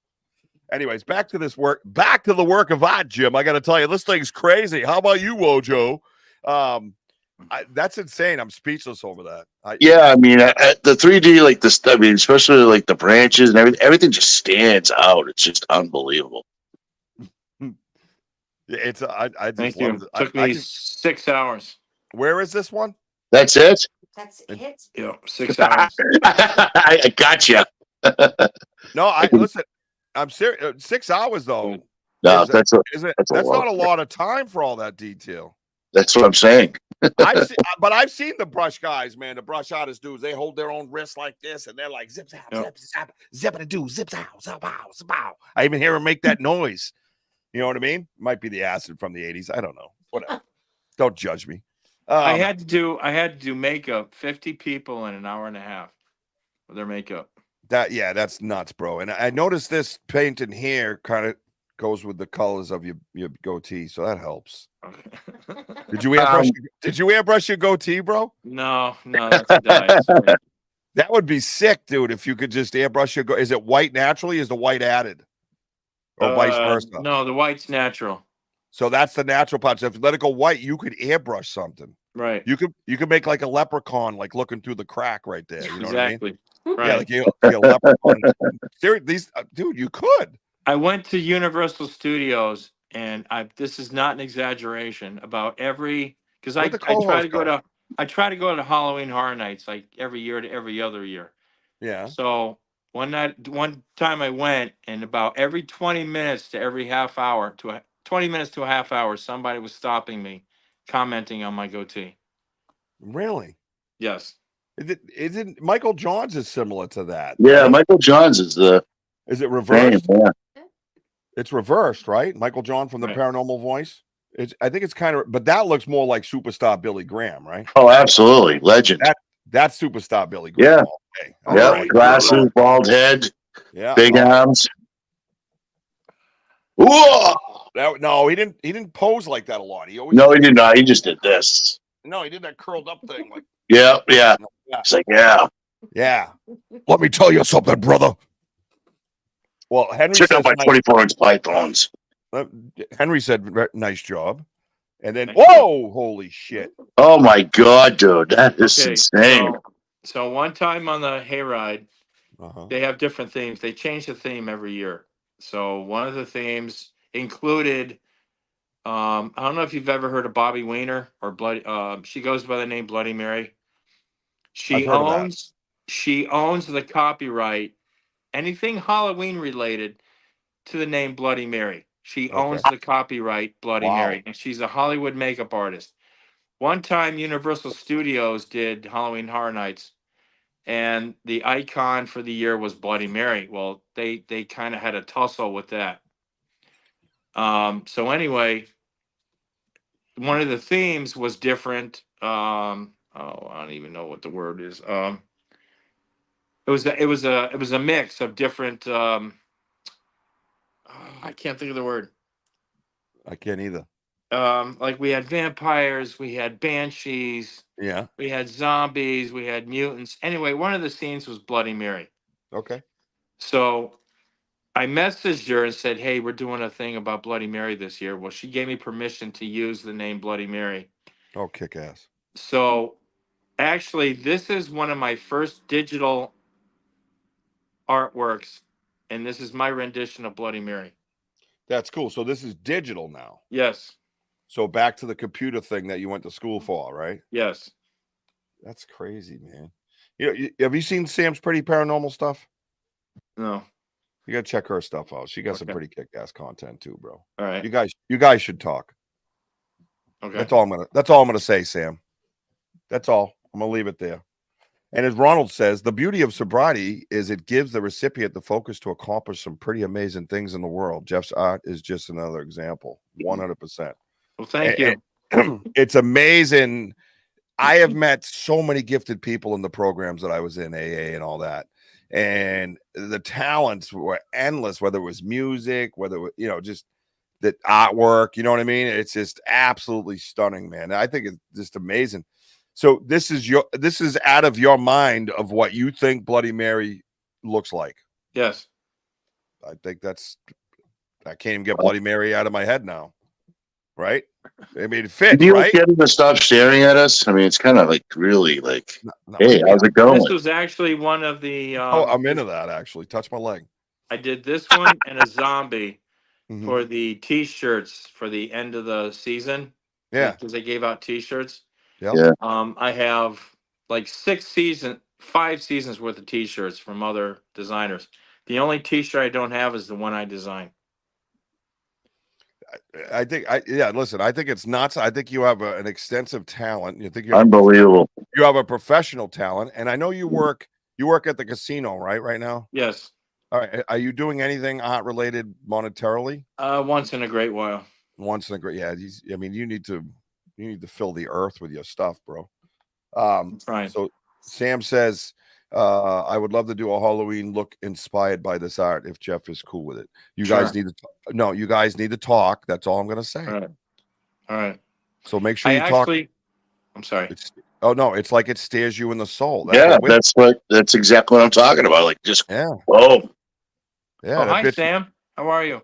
that bitch knows me. You know what I'm saying? That Right. bitch knows I me. actually, She knows me, dude. I can tell by the look in her eye. true story. I recently applied for the graphic design department because there was an opening. Yeah. They didn't hire me because I was overqualified. wow. Yeah. What you were too So they good? hired someone from the outside. Doesn't that make it? That never makes any. You know, No. overqualified. I can see you have value in other areas. You know what I'm saying? But Right. what you're talking about is something that's very unique. It's like, how do you be over? How are you overqualified for the like? How many graphic designers do they have at the casino? Only less than a handful. Correct. Out of how many employees? Thousands. 3,000. Yeah. Yeah. 4,000. Right. So how are you overqualified? What a dumb statement. Who They is say this you want to person? pay me. You want me? Yeah, they just they're like afraid of the salary that it would come, so they took It somebody that wasn't even that much. No, I didn't say I wouldn't take the job if they offered it. I just right. asked if I could keep my current salary because it was less than what I was making. But they never even offered it to me, so Didn't they even said I was consider it. overqualified. Yeah, Such an amazing story, Jeff. I mean, here you are, homeless man, went through a lot. Um, you know, the times you were thinking of ending yourself and whatever. Now you're just like hot commodity, man. Like people are turning you down because you're overqualified. Just think of, you know, where you were before to now. right. It's amazing. Imagine that, dude, homeless, and now Sick. they're like, Thank you. "You're Now this overqualified, guy, bro. you're overqualified, sir. Yeah. Sorry. You got too much talent. Sorry, can't help I'm you." sorry. From the outside looking at, be like, what? Are you shitting me? This guy's No. like unbelievable. Nah, that's when I would turn around with a little smirk on my face and have a little silent "fuck you." Do you know what I mean? Yeah. Like Well, that's exactly. that would kind of make me feel good, and I'd be like, "Yeah, you're right." Yeah. Yeah, I mean, it would be nice because you want to do that because you love it. And Right. that's the draw is that you Right. love it. You know what I mean? But still, in a sense, to hear that, man, after everything you've been through, you're like, yeah, you're Well, right. I am. I have done things at the casino that nobody else has ever done before. So What do we mean? Like poop on the roulette table? no, I don't talk about that. But I don't either, dude. My girl in 12 years hasn't heard a thing. Number nine. Number nine. no, Whoa. Sorry. I Lost. did. Have you heard of Straight No Chaser? They're like an a Booze? cappella group. Oh no, I was just, Yeah. I related to Jim Beam. Oh, But okay, go ahead. sorry. No. Straight No Chaser. Anyway, I did artwork for their Christmas video. I did airbrush work for Lady Gaga's 2017 tour. That's crazy. I painted. They brought me in when they were closed for COVID. They brought me in for 2 weeks. Yeah. They put me in a 40-foot boom lift, and I painted airbrushed one of their domes above one of the table pits in the casino. Wow. I've done artwork behind the arena for the backstage cafe where all the groups come in and they eat. Yeah. Yeah, nobody else has done that. Right. And So I that's can't complain. no, right. So they call on you to do those things. Right. And you get paid extra money. Not really. Just my hourly rate. All right. I'm gonna be like, hi, my name's Banter with Richie B. This is my client Jeff. He's a renowned artist. I don't know if you ever heard of Lady Gaga, bitch. Okay. I need you to sign here on the dotted line, and we will take no less than 25% higher than usual. Thanks. Right. Because that's what's up. No, but the good thing is, dude, you get to do something you love. You know what I mean? I mean, you love like me. Sometimes I gotta be honest, sometimes I take a job and I'm like, oh, there's not enough money in this one. You know what I mean? And I'm I'm like, losing you again. is anybody losing me? I'm not. I'm not. I'm losing Yeah. you again. Move the cardboard. Move the cardboard, Jeff. Can you hear me?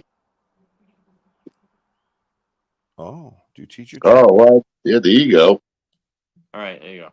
Oh, I don't know what happened. Do you teach your trade like to a homeless person? Just curious. I have been a tutor. I've tutored at high schools. Really? Yes. What trade are you referring to? Like art? Airbrush. Airbrush. Yeah, airbrush. Is that something that's teachable though? Yes. So it is something You that can. I mean, artistic ability counts for something though, doesn't it? Yes, it does. Like most of it. Right. Like 99% of it. But it took. I taught myself airbrush, but it takes. Right. I'm just good, but you know. All right. So right. No, that's fine. No, that's I fine. can teach. No, I taught airbrush. Well, my daughter, I don't know if you don't know this about me, but she went to Mass Art. Okay. And she's an amazing singer, an absolute insane artist. I'd like her to have a little more drive, but that's just my father and the father in me. Anyways, she's amazingly gifted, dude. Amazingly gifted. She can just pick something up. Whoop, and now my brother's the same way. I got nephews. I have family in like the arts and stuff like that. They have they even have like poetry, like blogs and stuff that they do. And you know, my family's littered with it. And I was like, I could never draw a stick person or hum a tune. I could throw a really good right hook and do a bunch of drugs. That's what I could do best. I started off doing stick figures. Yeah, well, but I got into like photography, which helped me. Right. Photography triggered my artistic eye and the gene that my family has.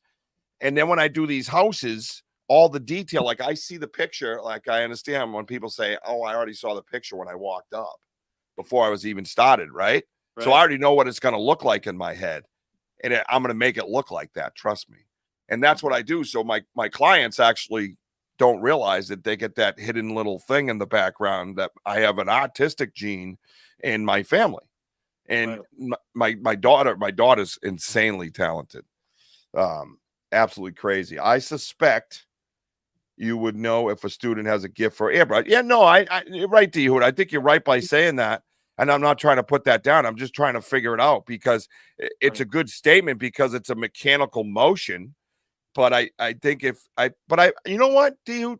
In a sense, I think that would open up avenues and doorways in their brain to draw whatever they want because anything could be art, right? Right. You have abstract and so on and so forth. So anything could be art. If you just show them the mechanics of it, that would open them up to possibly who knows what. You know what I mean? So it's a great idea in a sense. And I think it would be something that would be huge. We have a lot of street art here in Austin. So are you inviting him down to Austin, D-Hoot? You got some work for Jeff? He don't really need it, but we want to see his artwork in Austin, man. Lady Gaga's got it, bro. My main goal right now is to do a wailing wall, like Wyland. I want to do a wailing wall. What does that mean? What is that? It's paint a mural on the side of a building. Oh, I got a friend of mine who's a muralist. I went to school with her. Yeah, we just had one in so I used to work for a DPW in a town called Holbrook. Yeah, we know. And so anyways, the snack shacks, we had the snack shacks, and my boss brought in this girl who did all sorts of paint, the street painting and spray painting, excuse me, and the artistry on what she do is just incredible. And so my boss just had to do the snack shacks and showing pictures of kids of all the sports events that happen at the parks and everything else. She's done I think two different areas in the town that she's done it, and I think it's like beautiful artwork. And now for you, that'd be incredible to do it on a building, especially airbrushing. That would be sick. Oh my god, dude!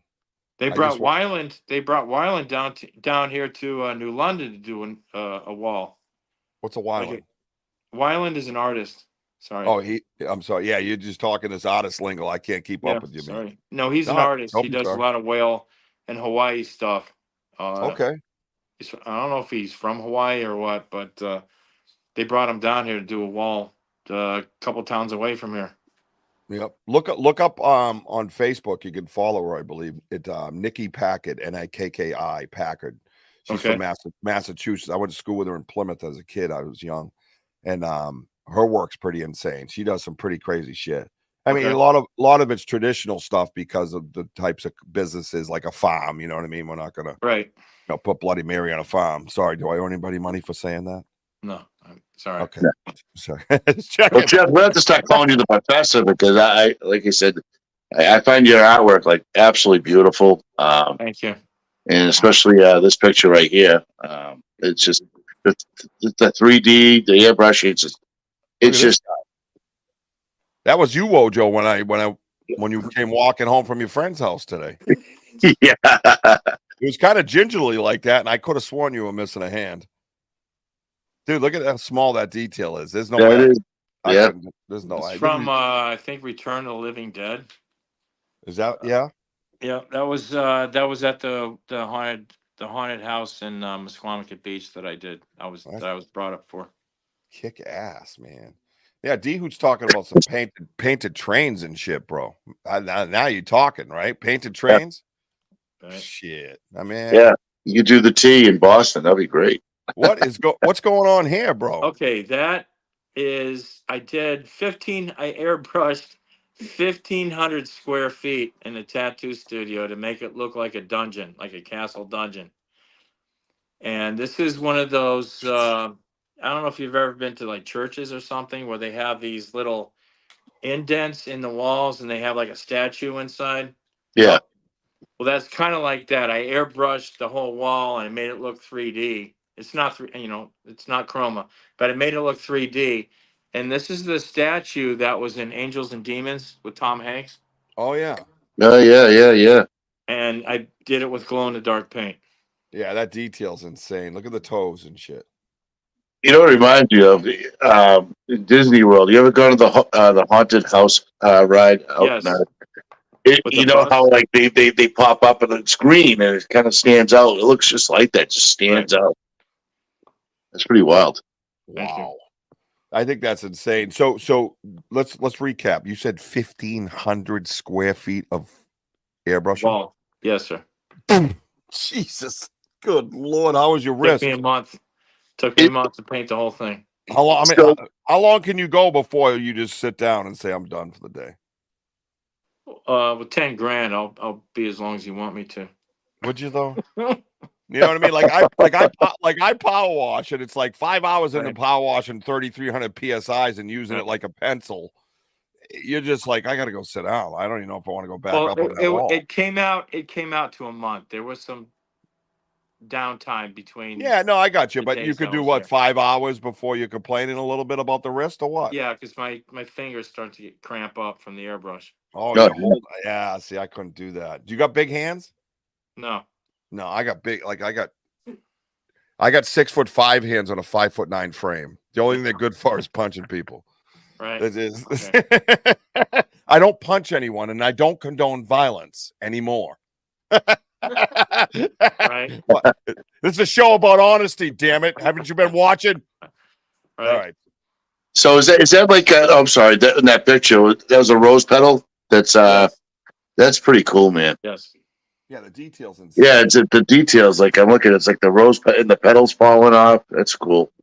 I thought he was showing us his hairy knuckles again. Hey, Wow. Hey, it's a hairy knuckles show. hey, hairy knuckle. Speaking of knuckles, I did that. That's a tattoo I did myself. Oh, you did it on your own hand? Yeah, so I wouldn't lose my crucifix. Oh, that's a good reason, but man, that's insanity. Wow. It's painful. I don't think I've ever You're seen. gonna- I don't think I've ever seen that on anybody. How could you just go and do that, but to yourself? Like no, but seriously, think about it, because more nerves are in your hand than any part of your body. The dude Oh, just yeah. takes It didn't last. It didn't last very well because it's not a very good place for a tattoo. But yeah, let me tell you, I had to literally tie my hand down, the fingers, so I could stretch out my hand to I had to tie it down. Yeah, this has gotten good and weird. Keep going. Keep talking. Okay. All right. this is you see his reaction to my stupidity? Yeah. He's like, okay, what do I do with this mess? You tied down your own fucking hand. I had to shave my palms, okay? Wait, what? Wow. Wait, what? He shaved his palms.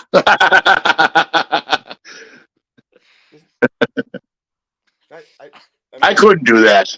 What? I don't think I've seen people tattooed. Hang on, wait. I have a person tattooed up, never on a hand like that. Did Never. he joke? Is that a joke, or did you really shave your palm?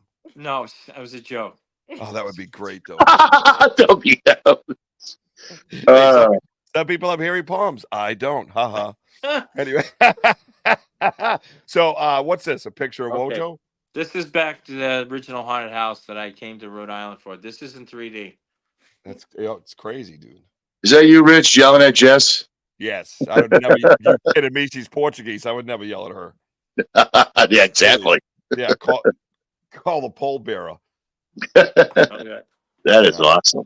She's a sweetheart. We don't yell much. Now my guest is leaving. First, it's my Lisa. Can you just take over? Does he have a pee or something? Like, what happened? Did he I don't just know. leave? Is he sick of us? Sorry. Was he sick of us? Was it the hairy palm Yeah. joke? I mean, what happened? No, good.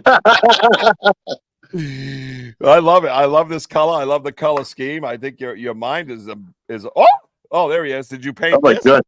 Yeah. Did you airbrush that? No. No, that's just for the bio, everybody. Just Relax. the tan. I airbrushed the tan. No. You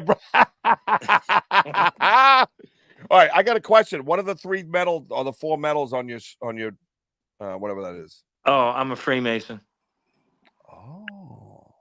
Ah, How long you been a Freemason? It's 2014. 24. Look at you, bro. Mm-hmm. I'm a Freemason. That's pretty cool, dude. I think that's awesome. I got a friend of mine. I play softball with him every Sunday. He's like, I don't know the degrees and all that, but he's way up there for a young fella. Right. Way up there. Well, that's cool. We don't ask about Freemason stuff on my show. All right. Yeah, we leave that alone because I don't want it to disappear. No, I'm just kidding. I know. One of my best friends was a Freemason for many, many years, and he ended up leaving in a sense. But there's a whole on your way out ritual too, I guess. But it was definitely different. But anyways, well, that's cool, man. I got to tell you, brother. Yes, a lapel. Thank you. The word slipped my mind for a second. That's a lapel, Richard. Yes, thank you. I can always count on you guys to make fun of me. Still loving his beard. My dad was a Mason. D-Hoot, that is awesome. That's weird. Yeah, I'm loving his palm. Like what?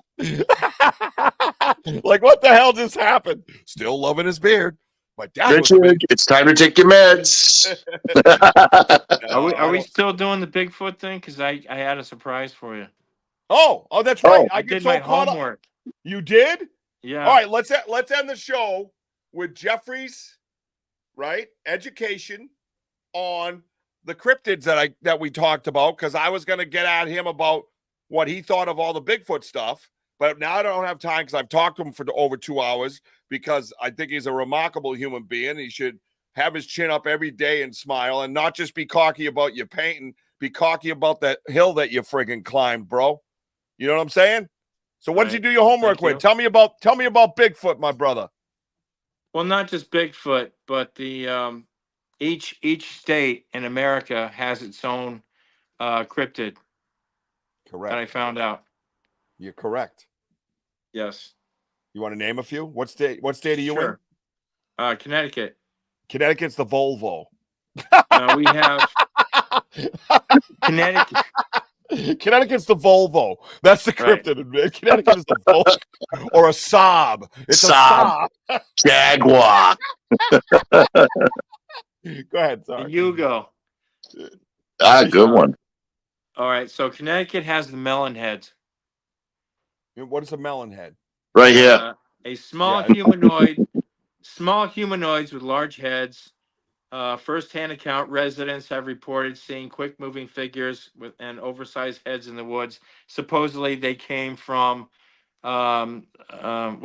asylums. They were mistreated in the past. So well, that's like a mixture. That's like a mixture of a cryptid and a something paranormal. Right. That's kind of cool. And what's next? What state do you want? Oh, Massachusetts, of course. Pukwudgie. Okay. All right. The Dover Demon. Oh, the Dover Demon. That is not. It's Pukwudgie all day. Small humanoid with large head and glowing eyes. Yep. Teenagers reported seeing a strange creature on the side of the road in 1977. That's right. That's very true. But the main cryptid of Massachusetts would be a Pukwudgie. Pukwudgie. Yep. Okay. Have you ever heard of a Pukwudgie? No. Lisa Marie, have you ever heard of a Pukwudgie? She's in the other room. Well, then apparently she hasn't.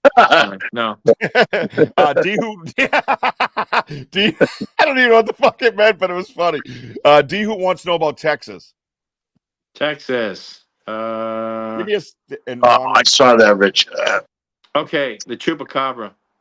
Chupacabra makes sense. Chupacabra is Yep. Puerto Rican folklore, a creature attacking livestock and draining their blood. correct. Ranchers have found goats and other animals with puncture wounds and no blood. That's right, like a vampire dog. Right. And Ron says there's multiple. Mike, you taking off? Mike and Lisa taking off? Mike and Lisa taking off says, Mike says, beautiful artwork, Jeff. Thanks for sharing your story, bro. A lot of positive stuff from you, man. A lot of positive stuff. Sam wants to hear about North Carolina. She says, let me guess, Bigfoot. Why? You big Bigfoot people down there? Are you all kidding? Bigfoot's in my backyard, y'all. Yeah. Okay, North Carolina. Yeah. Beast of Bladdenboro. A vampiric creature killing livestock. First-hand account, 1950s. Residents found pets and livestock drained of blood. Ooh, wow. Mangy dog. Yeah, they'd say a dog with mange. Yeah, but his shape is different. He almost has the greyhound arch, no hair, and the top row of the chupacabra teeth, because one they believe was found, by the way, comes down and goes up and then down. That's the difference. Okay, Lucy Marie's here. What was the question you had? She believe in the what? Cryptids. Cryptids. Do you believe in cryptids? And do you know what a puckwudgie is? Puckwudgie. No, I don't. Where are you from?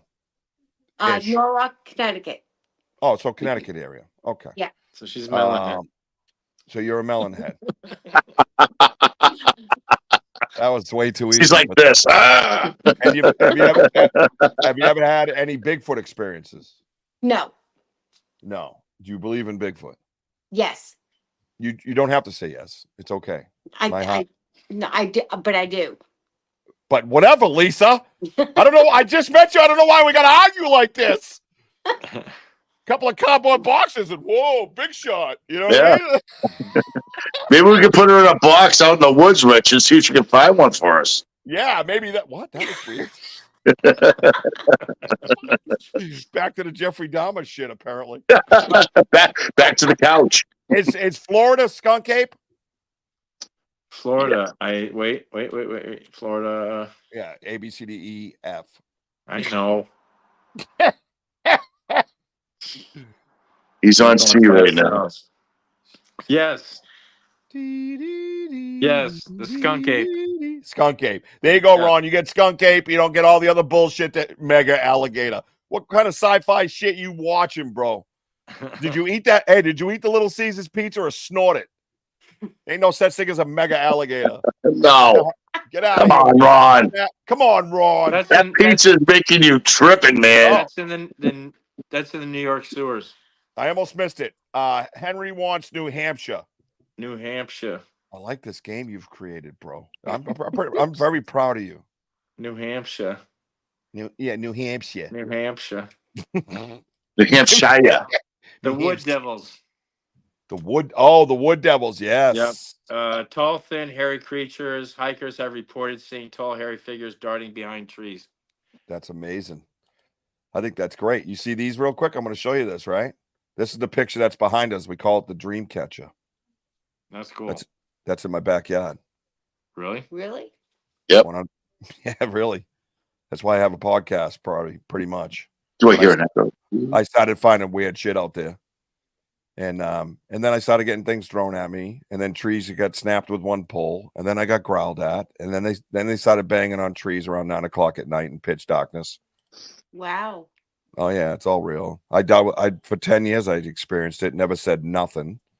And I always talk about my son Jack that we lost in 2022. He was stillborn, and I love you, buddy. And after that, I didn't really give a shit. You couldn't hurt me. You couldn't. I was afraid of people making fun of me, or talking about my kids. Oh, your dad's a whack job, or whatever the case might be. And I didn't care after that. You couldn't do anything that you could even imagine that pain. So I was just like, I'm going to tell everybody about what I've been through. And this is what I've been through. This is my backyard right here. Look at the tree stacks. Wow. And this is a hut that me and Wojo and the Burks found out in Western Mass. It's about 9 feet long, 6 feet deep, has a dip in the middle of it. All the trees are bent as if they were boiled first. It's a Yeah, there shelter. are 5 of them too, Jeff. Yeah, there's All 5. near each other. Well, I You call didn't them. do these. No, that's just we call that a living shelter, meaning it's still alive and it springs up every spring. It grows new stuff, right? Oh, Wow. Brilliant, and it looks different every season. right. Think about it. We've had trouble finding the same one. Like I've been back. Oh, is this it? Oh, there it is. Because the seasons changed. More leaves fell off. The snow came. It looked totally different. It was brilliant stuff. And this is a section of another one, but it's harder to see in that picture. This here's a 30-foot T. That's on my property. It's a tree that comes right out of the ground, and you see the T how perfectly is, and you look to the right, and you realize the thing's 30 feet long. Wow. Wow. Right? It's crazy, right? Yep. Oh, D-Hoo, we're gonna find that out in 1 second before we wrap up. Oh, that's a frozen toe I found in the winter time because I don't know how many people walk around barefoot in the winter, but that's just me. Oh, that. Where is Yeah. No, I do too. Where is Yeah, it? you know, the toe. I'm So still trying to see it. Left Looks like a side, leaf. left side of fall. See where the little circle is in the middle, the Yeah. melted circle pot. Follow Yeah. that to the left. Go up, go around the leaf. You can see where the moisture on the leaf is. Come back down and around, and you're on the other side of the toe. If you go to the right, there's separation between the ice. Mm-hmm. Wow. If you're not, Wow. yep. If you airbrush it, you can see it better. Just saying. This is my sorry. I have this is one of the first things I ever found with my kids that kind of made me freeze and turn them around and not let them go past that area. This is to me was a message. Don't do that. This here is about 6-7 feet off the ground. Wojo's seen this. It's all broken up now. This was many years ago. But I didn't think much of it. Except that it's almost level to the ground and it's Mother Nature clearly didn't do it. And then I look over on the left side, you can see where all the little branches are. One branch goes underneath the big tree and the other 2 branches go over the big tree. Therefore, Mother Nature did not do that. It was placed with something with thumbs. Right. Yeah. I will not go off of that theory. I will not budge. There's a 3D version. See, I do 3D too. How you like that, Jeffrey? Nice. So that's the hut. So on the right, you see me in my white T-shirt, and there's a tree way above me, about 12 feet up in the air, and the picture in the middle is the other end of that tree being threaded like a needle, 12 feet up in the air, through another tree and up against another tree, perfectly through it. It's like a needle and thread, right? Right. And behind me, yep. And behind me, to the left on the white T-shirt, the left of me, as you're looking at it, but my right shoulder is the dream catcher. Can you see it behind me? Yeah. Yeah, that's the dream catcher, right? Pay attention to that. We're going to touch on that 1 second. Can you zoom in? Are you on your phone, Jeff? Yes. Yeah. You can zoom in, like Really? you know. You can zoom. Yeah, just try with your fingers. I am D-Hoot. I know. Oh wow. Oh, okay. Ah, Yeah, see, totally different. the other co-host couldn't tell you that. Yeah, because I'm not a co-host and I don't have a stupid Android phone. Okay.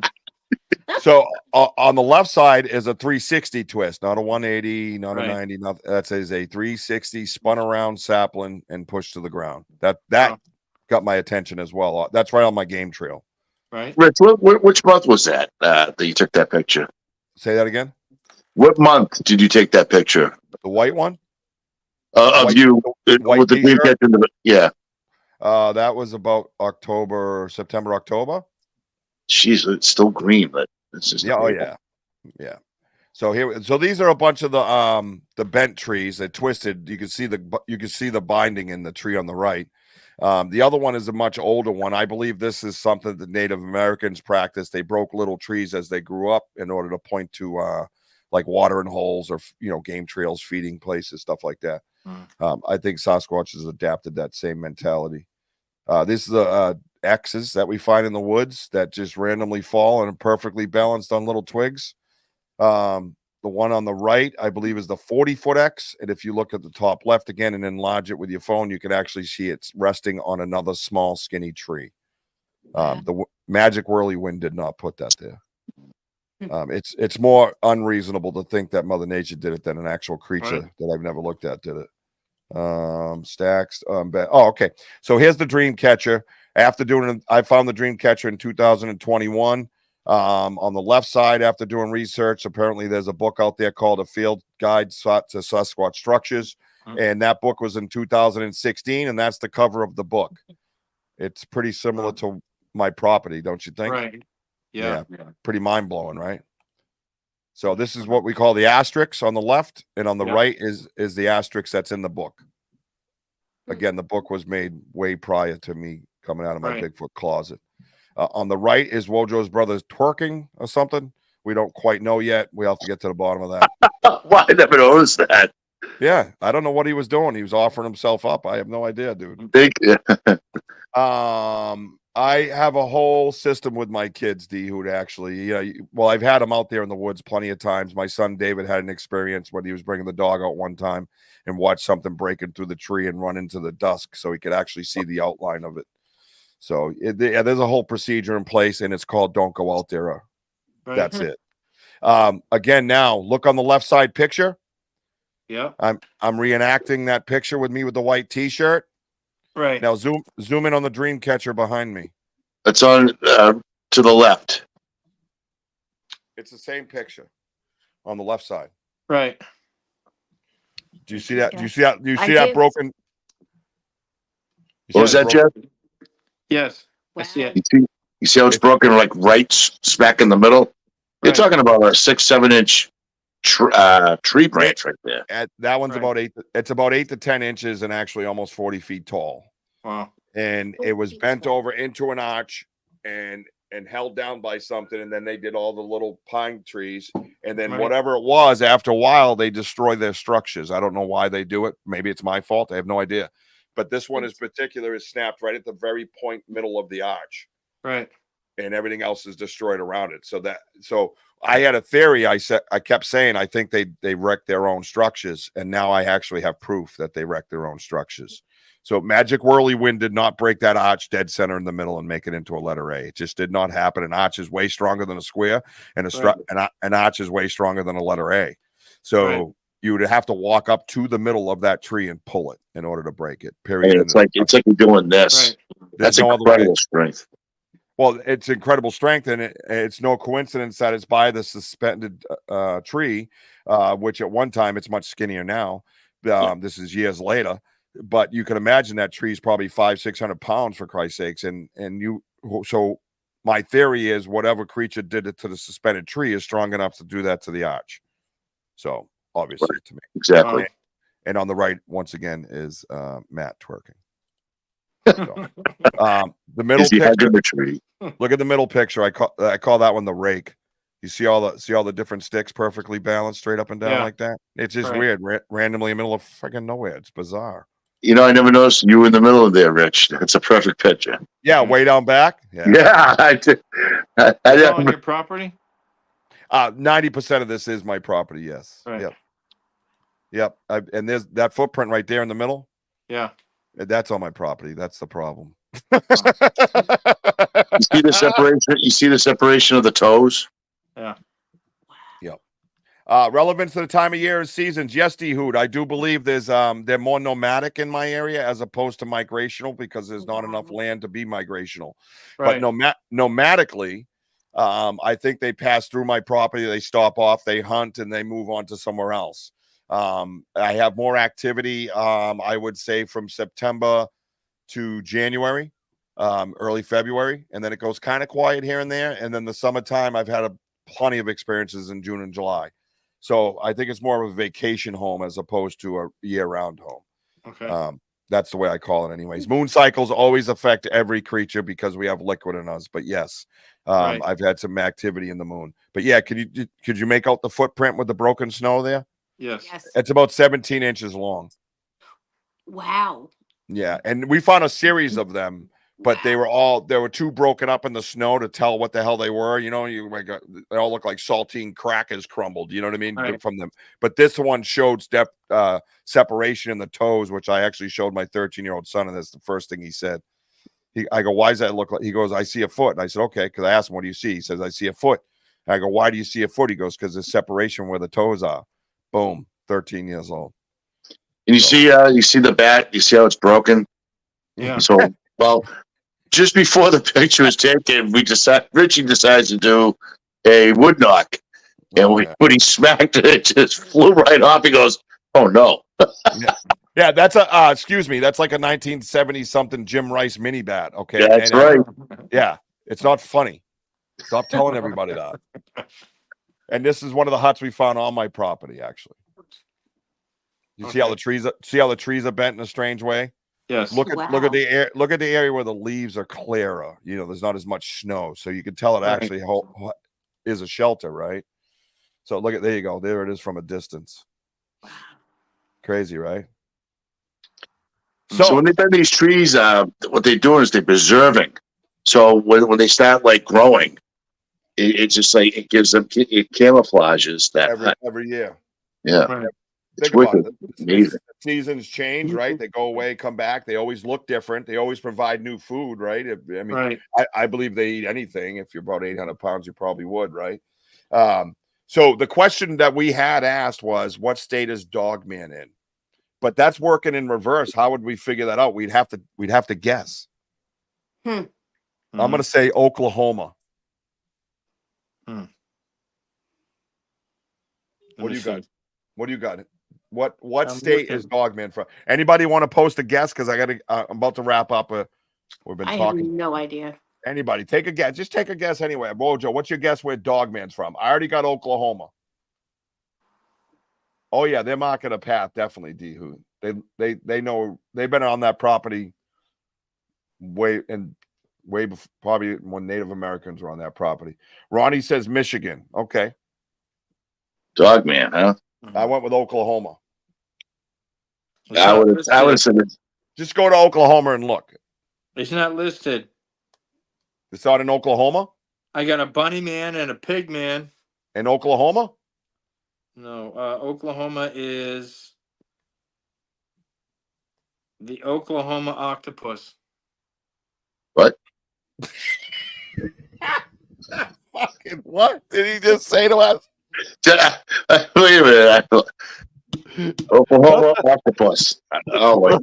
Well, Rich, I guess we need to go to Oklahoma and find ourselves some octopus.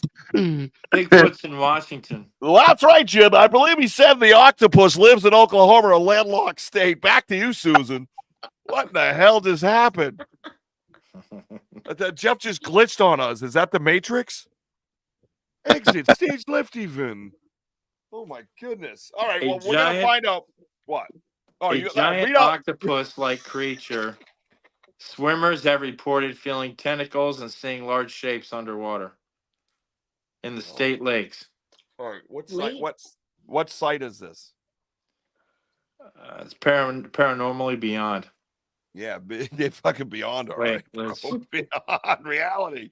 Wow. Creepiest mythical creatures from each U.S. state. Listen, Kurt. Ron says folklore, the Michigan Dogman was a creature allegedly witnessed in 1887 in Wexford County, Michigan, United States. It was described as a 7-foot-tall canine-like being. Is that the first report of it? And would that technically be the home of the Dogman now? We do not know. Stay tuned. Next time on Batman. Michigan. Vermont is Pigman. Oh, I'm sorry. Michigan Dogman. Michigan Dogman. There you go, yes. Ronald. Werewolf-like creature. 1987. Disc jockey wrote a song about the legend, prompting numerous eyewitness reports. I wonder how many reports are in Michigan these days, because I got to be honest with you, I haven't heard any lately. Oh. I'm gonna have to look that up now. Now you guys are gonna have me up the creature. I mean, I heard the song. Oh, you got to look up the song. What's the song called? Dogman? It just says 1987. Disc jockey wrote a song about the legend. All right, let's go. Dogman song. What does it say? That's all. Dogman song. Dogman song. Dogman song. Oh, the legend of the Dogman song. That's a Missouri long has song. a Momo. Yeah, I know the Momo is dangerous. Bigfoot-like creature with glowing eyes. Here we go. Hang on. There we go. Oh, Dogman song.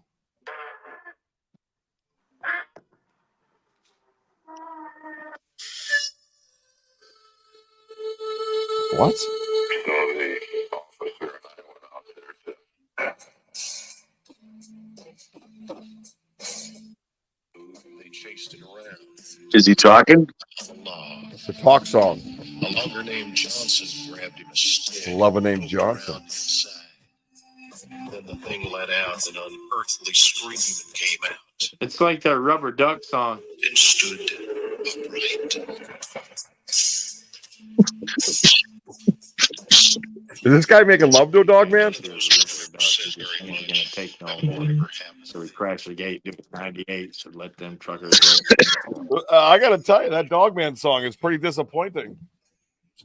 He's like, "Hi, dog man, it's me, Big It's Daddy." like, sounds like a ghost box. Yeah. We got an Oh. EVP. It's Dogman. All right. All right. I'm going to look more into that dog man shit. All right. You're fine. You got me. Thanks for the jokes. I just used them both. Mary. All right. Listen, man, dude. No more sorries. He's You hear skipping me? again. No, you're skipping. Must be I'm a not sun skipping. flare or something. You're a sun flare.